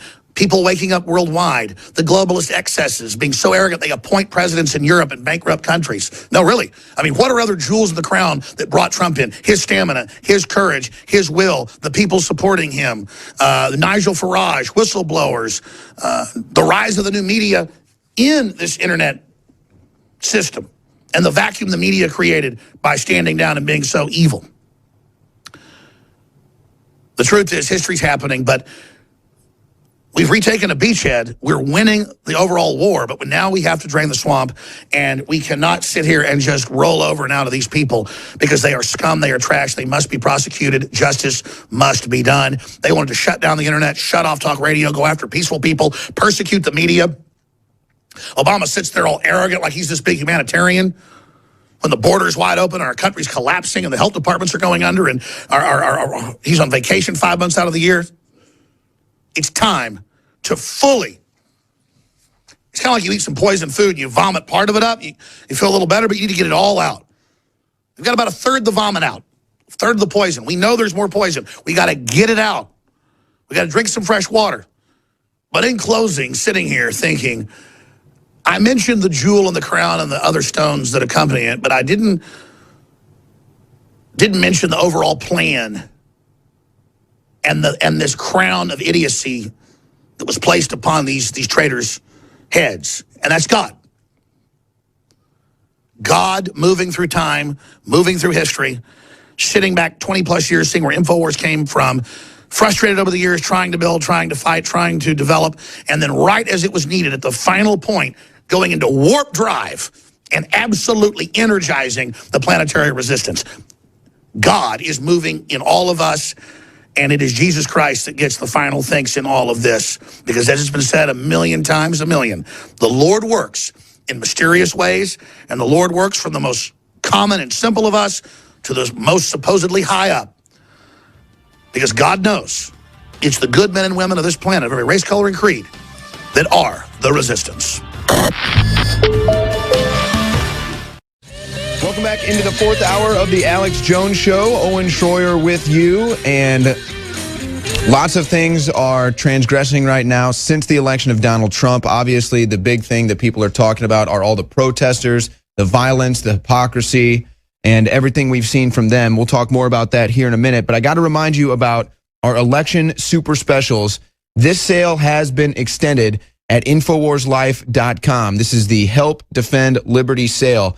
Now, folks, these prices are unbeatable. These are some of the lowest prices we're ever going to offer on some of these products. Free shipping, 30% off Survival Shield X2. That's my favorite product. Save a lot of money with shipping on the survival food that we have. Those are some of our best specials. So make sure you take advantage of the Help Defend Liberty sale at InfoWarsStore.com and InfoWarsLife.com before we run out of product, folks. You guys are helping support this broadcast. You're going onto our websites, on our stores, and buying our products. And we're going to run out of stock pretty soon, so make sure you take advantage of that special. Well, we're going to see all the excuses from the anti-Trump movement and from the Hillary Clinton campaign. Now, although this hasn't really come out of the Hillary Clinton campaign in this year, there are people protesting for the Electoral College to elect Hillary Clinton. Millions signed petition urging Electoral College to elect Hillary Clinton. The strange thing about this is, before I get into this petition, I actually follow a lot of these petitions. There's some sites that do these petitions. Change.org is the one that launched this one. But even the federal government has websites where there's petitions where you can petition the president. And for whatever reason, the petitions that that people like people like myself would back, the people at Infowars.com would back, the people like our audience would back, for whatever reason, we never seem to get these things off the ground. And most of these petitions, like there was a petition, I think, to impeach Obama. It needed like 200,000 signatures. We didn't even get that in a month span. So I'm just curious how that happens when we are the most engaged people, we are the most active. And I thought to myself, maybe I need to dedicate myself to coming in here every Monday and telling you what the petitions are that we need to sign. So here's another one. Is this the one from is this one from change.org, guys? Is this yeah, so this is the petition that we're looking at. Now, the story that I have here, this came from Yahoo, one of the biggest anti-Trump mainstream media outlets going. More than 2.4 million people had signed a petition to the U.S. Electoral College, urging its members to ignore their state's votes and cast their ballots for the former Secretary of State, Hillary Clinton. So that's nice. That's nice. These people, they want you to, they're going to sign a petition to commit treason against this country. How do you like that, folks? That's what you get from the Hillary Clinton people. They just openly want to be treasonous against this country and then actually put in a treasonous president, but that's a whole nother issue that they couldn't understand. And again, I just asked myself, why don't our petitions get millions? Why can't the petitions against Obama's war crimes and lies get millions? They're there almost every day. I see these things. They get almost hundreds of thousands of signatures, but not 2.4 million. So that's really strange, especially when we've been talking about this. Alex has talked about this. Paul Joseph Watson talked about this. It was social media. It was the internet that launched Trump to the platform he's at. So I'm not sure what the dynamic is there, why this petition gets so many signatures, but then conservative petitions against the liberal establishment don't. But look at this. This is from Elijah Berg, who launched the petition. This guy, I'd like to have a word with him. Mr. Trump is unfit to serve, but Clinton is. His scapegoating of so many Americans. It's Clinton that said we were deplorable. And he also says that Trump is a danger to the republic. No, that's Clinton. So again, these people live in a complete reverse reality, but it goes on. Now, I mentioned that we're not hearing anything much out of this from the Clinton camp, but she has talked about this before. Hillary Clinton, when she was first lady, called for the college to be disbanded, the Electoral College, to be disbanded so that no one would ever have to doubt again whether his or her vote counted. Oh, right, because Hillary Clinton is the candidate for voter integrity. I'm sorry, I forgot. It wasn't that there were dead voters voting in this election. Oh, wait, it was. It wasn't that there were illegal immigrants voting in this election. Oh, wait, it was. And it was the Obama administration that greased the skids for this to happen, even promoted it, folks. I mean, let's be perfectly honest. The man was promoting illegals to vote. And of course, the administration was looking to fast track amnesty to get these people to vote. And I'll tell you this, these people can sit here and cry over the fact that Hillary Clinton, I guess, allegedly won the popular vote, but I'm not buying it. I think that they rigged it, and that's why she won the popular vote. But I'll tell you what, people were asking me, what should we do about the Electoral College? Do you like it? Do you not like it? At first, I wasn't sure, but then after this election, I like the Electoral College because you know what? I don't want all the dumbasses in California deciding who my president is going to be every 4 years. Hell no. We've got more from Alex Jones coming back on the other side. We're going to drain that swamp. told by MSM that we should just relax now and be happy and enjoy our big victory. Because, wow, the system's been repudiated. Donald J. Trump elected 45th president of the United States of America. Ladies and gentlemen, this has been an amazing victory. But it's only a beachhead in retaking this country. To make America great again, we must retake the nation. We have criminal enterprises, multinational corporations, crony, insider combines in this rigged system. So Donald Trump has gotten control of the swamp, but he's got to put the equipment in the swamp now, and he has to blow the dam and drain the swamp out into the ocean of history. It is time to drain the swamp in Washington, D.C. And to do that, he has to remove Paul Ryan. And he's got the clout to go in and have the Republicans enforce the vote and do it. Paul Ryan stabbed him in the back over and over again. Paul Ryan wouldn't give him the money that Trump raised under law. Paul Ryan told everybody he's going to lose the House. He's going to lose the Senate. They picked up seats, more than they thought. They told you he could never get the nomination. They told you, Fox News and the Republican sickening establishment, they've removed Hillary. Now it's the Republicans and the Democrats in Congress. They told us that he could never have the nomination. Even if he had 3 times as many delegates, it was the party that decided. Why, they were the enlightened, anointed, George Will called it sovereigns of the party, the royalty, like the hereditary dictators in England from Transylvania, I'm German, or Kim Jong-un of North Korea, a 3rd-generation hereditary dictator. But don't tell that to all the dumbass young college kids brainwashed at state schools that communism isn't some type of wonderful heaven. Now, that said, if we want to make America great again, we've got to make it free again. And to do that, we've got to get the agenda of cutting taxes for people under $40,000 a year to basically zero. Trump's doing that. Wonderful.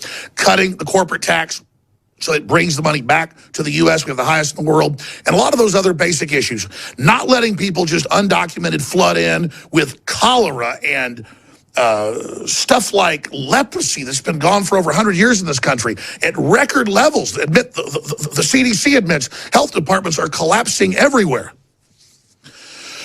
We have to secure the borders. We have to secure our currency. We have to cut taxes and freeze spending so we can start paying down the debt and get us back online to being the world's greatest creditor nation.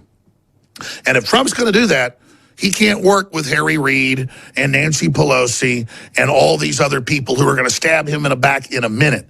If he thinks Paul Ryan and Boehner and all these guys, and Boehner wasn't even one of the worst, actually, stabbed him in the back over and over again, he is crazy. And obviously, Donald Trump's really smart. And Donald Trump is fearless, and he's done it his way.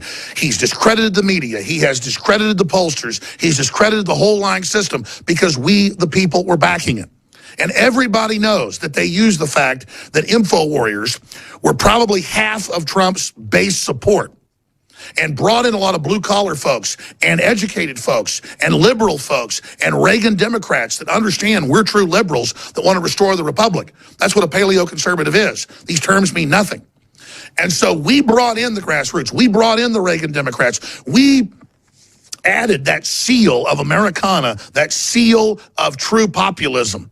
And that's been recognized. And they tried to hang that wreath around Donald Trump's neck and said, Donald Trump's Alex Jones's buddy. Donald Trump quotes Alex Jones a lot. Donald Trump repeats a lot of the things Alex Jones says. And then the media wrote articles saying, Alex Jones is insane. He thinks Donald Trump really likes him. He thinks because Donald Trump has told him he's instrumental in the awakening of America, that it's true.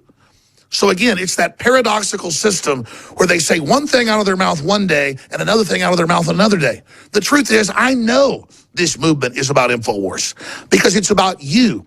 And I go out on the streets of America when in many cases, every other person I walk by is a listener and a viewer. And I know they're black, they're white, they're Hispanic, they're old, they're young, they're from foreign countries. And I know the demographics and I know the numbers we have of 60 plus million, 70 million. We're not even sure people that have tuned in the last week just to our platforms. This is world changing, and the system knows that. That's why they're trying to foment and fund all this garbage race war, is because that's all an elite can do, is try to divide and conquer us. Get the f out of here, dude. I'm not gonna, dude, this is a public street. Piece of shit racist. How is he racist? How? Yeah. Trump. We were told that there was no way that he could ever win the nomination. And then they stole the nomination from Sanders, but Trump fought for it, so they had to back off. And then there was clear evidence of election fraud all over the country. Bev Harris, one of the top election fraud experts in the world, a Democrat nonpartisan, concurred with my analysis that there was major discrepancies in at least 5 states, all against Trump. The flipping of votes all across the country against Trump. The massive evidence of fraud, but still there was such a tsunami wave, as Bev Harris and other experts have said, and as Trump has said, you can't cheat a landslide. The American people came out, record numbers of black Americans, Hispanic Americans voted for Trump, but the media tries to make it racial and call it a white lash to make anybody who stands up for sovereignty and lower taxes a racist. But the good news is prosperity isn't racist. And folks across the world, not just here in the United States, see through that. Economists understand that the American engine of liberty was so productive, it was outproducing the entire world by the early 1950s. And even before that, hundreds of years before, British politicians wrote in the Times of London, you can pull this up, it's in history books, and said the American system is too free, it's too open, we need to shut it down. And this was before we even had the Revolutionary War. They were calling the colonies the American system because they weren't following all the regulations and all the rules that they had in Europe or they had in England that only allowed certain companies to produce certain things because they had a license from the government. The government was picking the winners and losers. And Donald Trump, more than anything, is trying to just bring back basic America. He's not even that hardcore, folks. And that's why they're so scared, because they're up there running and selling the whole system. And if he leaves any of those people in there and their whole networks, it'll be impossible for him to get anything done. And they're going to just sit there and wait to assassinate him. They're going to sit there and wait till he's got his back turned. And they've tricked him enough to put some of their operatives into the White House, and they're going to move ahead full steam with their program. Finally, I want to address this. Today I was on the radio, and I said, look, he must go after Hillary Clinton. She's committed all these crimes. It's in all the emails. The intelligence community leaked all this information because the globalists are planning to actually dismantle this country and end prosperity. It's total criminality. It must be exposed. It must be ferreted out. We must see her staffers indicted. They're on the emails committing crimes, cover-ups, you name it, paper play. We have to see Hillary Clinton indicted. We have to see Bill Clinton indicted for Haiti. We have to see Chelsea Clinton get in trouble because they're not above the law. They're not new royalty. And it's been a long, long time since the Nixon era in 1974 that we've seen any justice for these high-level, quote, officials who act like they're imperial gods and think they're invincible because we've been treating them like they're Kim Jong-un of North Korea. If Hillary wasn't such a demon, and if these globalists weren't so out of control, and we were just kicking some, syndicate out, then I'd say let them go to abstention, let them leave. They're never going to do that. They're going to keep reorganizing and coming in. They were planning to shut down the free press this year. They were saying Alex Jones and Drudge Report don't have a right to exist. We're going to come after it. They've already handed the internet over to the UN. There is so much to reverse that we have to take this momentum and remove the corporate operatives that admit they've infiltrated and basically taken over our country. So I will reiterate, to make America great again, we must take the country back. Trump has taken the White House. Phase 1. It's quite frankly 70% of the battle. If he moves decisively now, he has 70% of it. But every hour ticking they put their people in over the next 2 months is time for them to scheme and derail this and kill momentum and come up with new scams. While they're off balance, he has to come out and say, I'll work with Republicans, but I want the leadership gone. And I'll work with the Democrats, but Nancy Pelosi and Harry Reid, you've got to go. We need new people that want to make this country great again. From your ranks, but not people that stabbed me in the back, not people that have lied, not people that have said I'm unfit to be president, and half the country are deplorables. We need to see a sign that you witnessed the referendum that's happened. In any other country, in the UK and other areas throughout history, if they had a route like this in a general election, you would see resignations across the government. People would be stepping down from Parliament itself in the UK. Instead, they all think they own the country. They all think they get to stay there. They all think they're God. And there's one other big thing Donald Trump's got to do. Donald Trump has to dance with those that brung him. And let me explain something. I don't want to go to the inauguration. I'll send crew to cover it. I never wanted to be on red carpets or Hollywood. Had that chance, had a taste of it. Don't even care about it.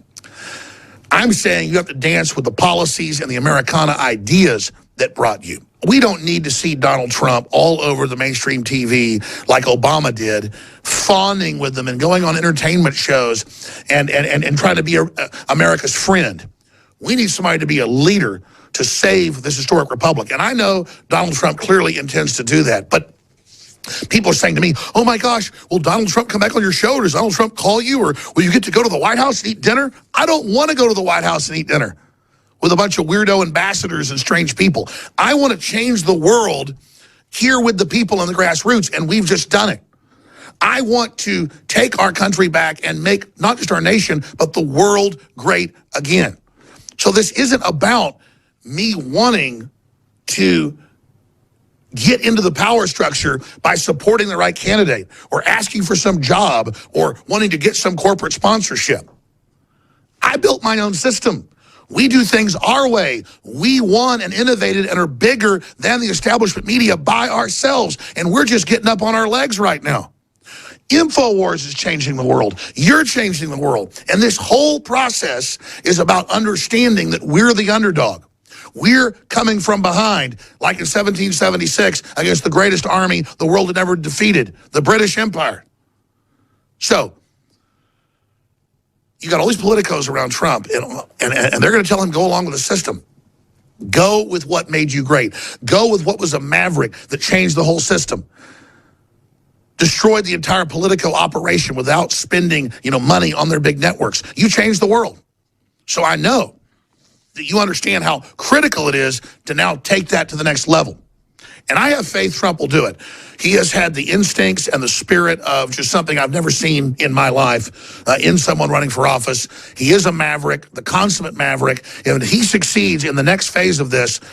In the dictionary, next to the word maverick, there should be a picture of Donald Trump. But all of you that went against the grain, I'm not patting you on the head. You are just as important as I am, or as Matt Drudge is, or as Donald Trump. You're the people that got ridiculed and spit in your face and people attacking you wearing Trump shirts. You're the people that marched and took action and supported us so we could put airplanes up nationwide saying Hillary for prison.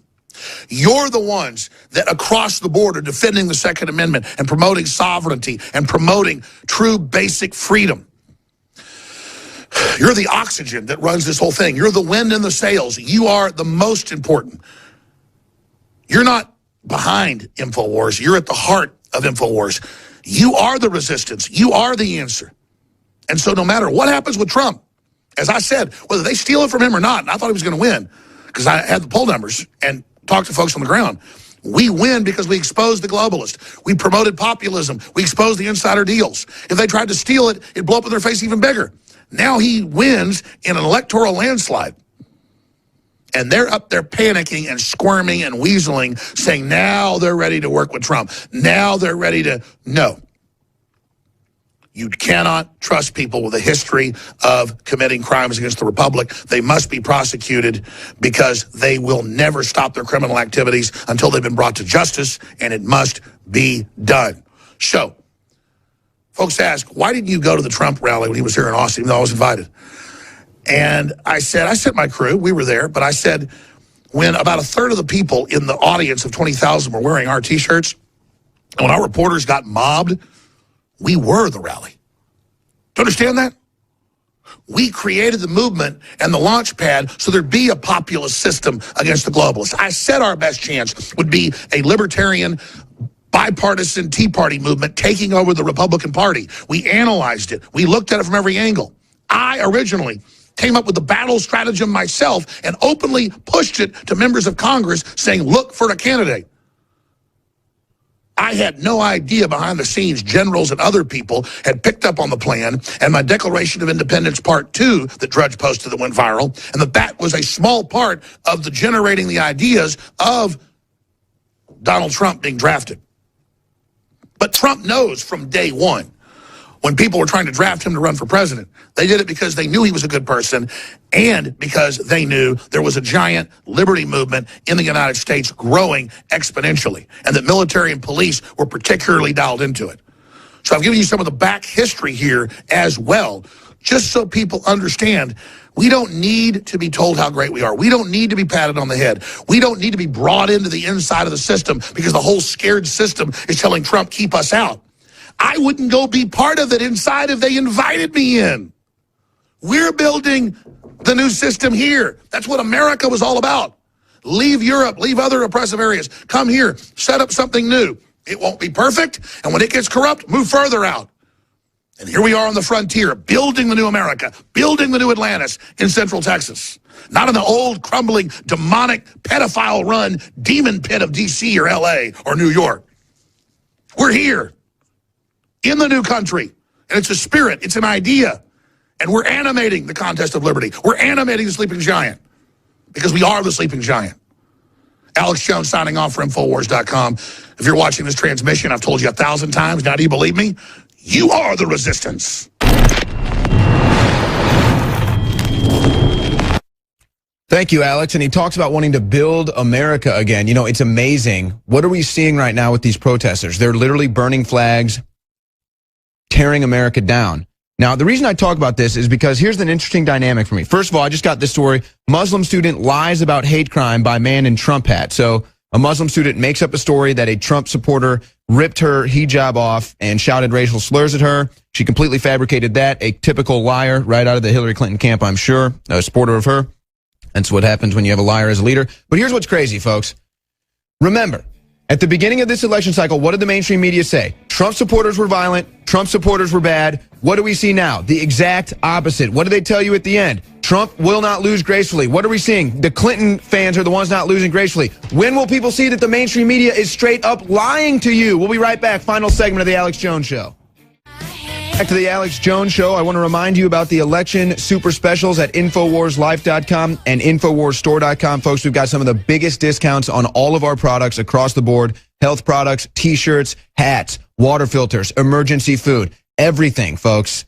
Everything that you need, you can find at InfoWarsStore.com, InfoWarsLife.com. This is our special that we're doing for this election week, and it's going to end pretty soon because we're running out of all these products. You guys are going on there, you're supporting this broadcast, you're buying these products, and these are great sales. So take advantage. Free shipping as well. Free shipping. The price you see on the site is going to blow your mind. It's going to make your eyes go wide, and then you're going to see free shipping, and it's going to feel even better. Here is what are the headlines on Drudge right now. Obama aims to salvage legacy. Remember, what did Obama say? The economy is going to be the final legacy. How the economy is doing will be his legacy. So they're trying to falsify the numbers with the economy. That's not going to work. The globalists are meeting right now. They're panicking. They don't know what to do with a Trump administration. Where's the Pope? The Pope has been silent. He told us we couldn't have Trump. Well, we completely rejected the Pope's narrative. And, of course, assassination threats against Donald Trump are hitting Twitter hard right now. The loving, peaceful left. Now, of course, what do we expect, folks? We just had a story about somebody lying about a Trump voter assaulting them. So Hillary Clinton's a liar. Her supporters are going to lie. Huma Abedin was pictured crying on the streets. Now, I'm going to be honest with you, folks. Maybe I'm going straight to hell, but I get guilty pleasure out of seeing this. Yeah. Cry, cry, cry, cry, cry, cry, cry. Just like the Hillary Clinton supporters in there. Okay. Huma Abedin is crying because she could not get her girlfriend Hillary Clinton in office. I'm sorry to see that. It's got to be tough for all the Clinton voters out there, including Cher. So Cher is now going to leave the planet. She said she would go to Jupiter if Trump wins. Now, of course, so basically it was Hillary or death for Cher. But we'll find out. Is Cher going to... You know what? Here's what we should do. Elon Musk, come out with a new rocket, and let's just send Cher to Mars. I mean, someone's going to have to be the first trip to Mars. Let's send Cher. She's volunteered. You know what, Cher? You thought that you were going to make a stand against Trump? But what you really did was you just volunteered for the first mission to Mars. Congratulations. We'll send you to Jupiter if you want, but there's not going to be anywhere for you to land. That's a ball of gas. Not sure if you're aware of that. But then again, what is Cher? Nothing but a ball of gas. So I guess you go where you came from. Now, John Kerry recently visited Antarctica. Everybody's saying, oh my gosh, the highest U.S. official to ever visit Antarctica. So he's going there to try to find out what's going on with climate change, how it is affecting Antarctica. Well, I'll tell you how, John Kerry. Now, these are stories that are a bit dated as far as today is concerned, but I've actually covered a few of these. There have been multiple attempts in a similar fashion to go down to Antarctica and try to illustrate how the ice caps are melting and global warming is basically causing Antarctica to disappear. But here's a Daily Caller story from this year in July. Global warming expedition stopped in its tracks by Arctic sea ice.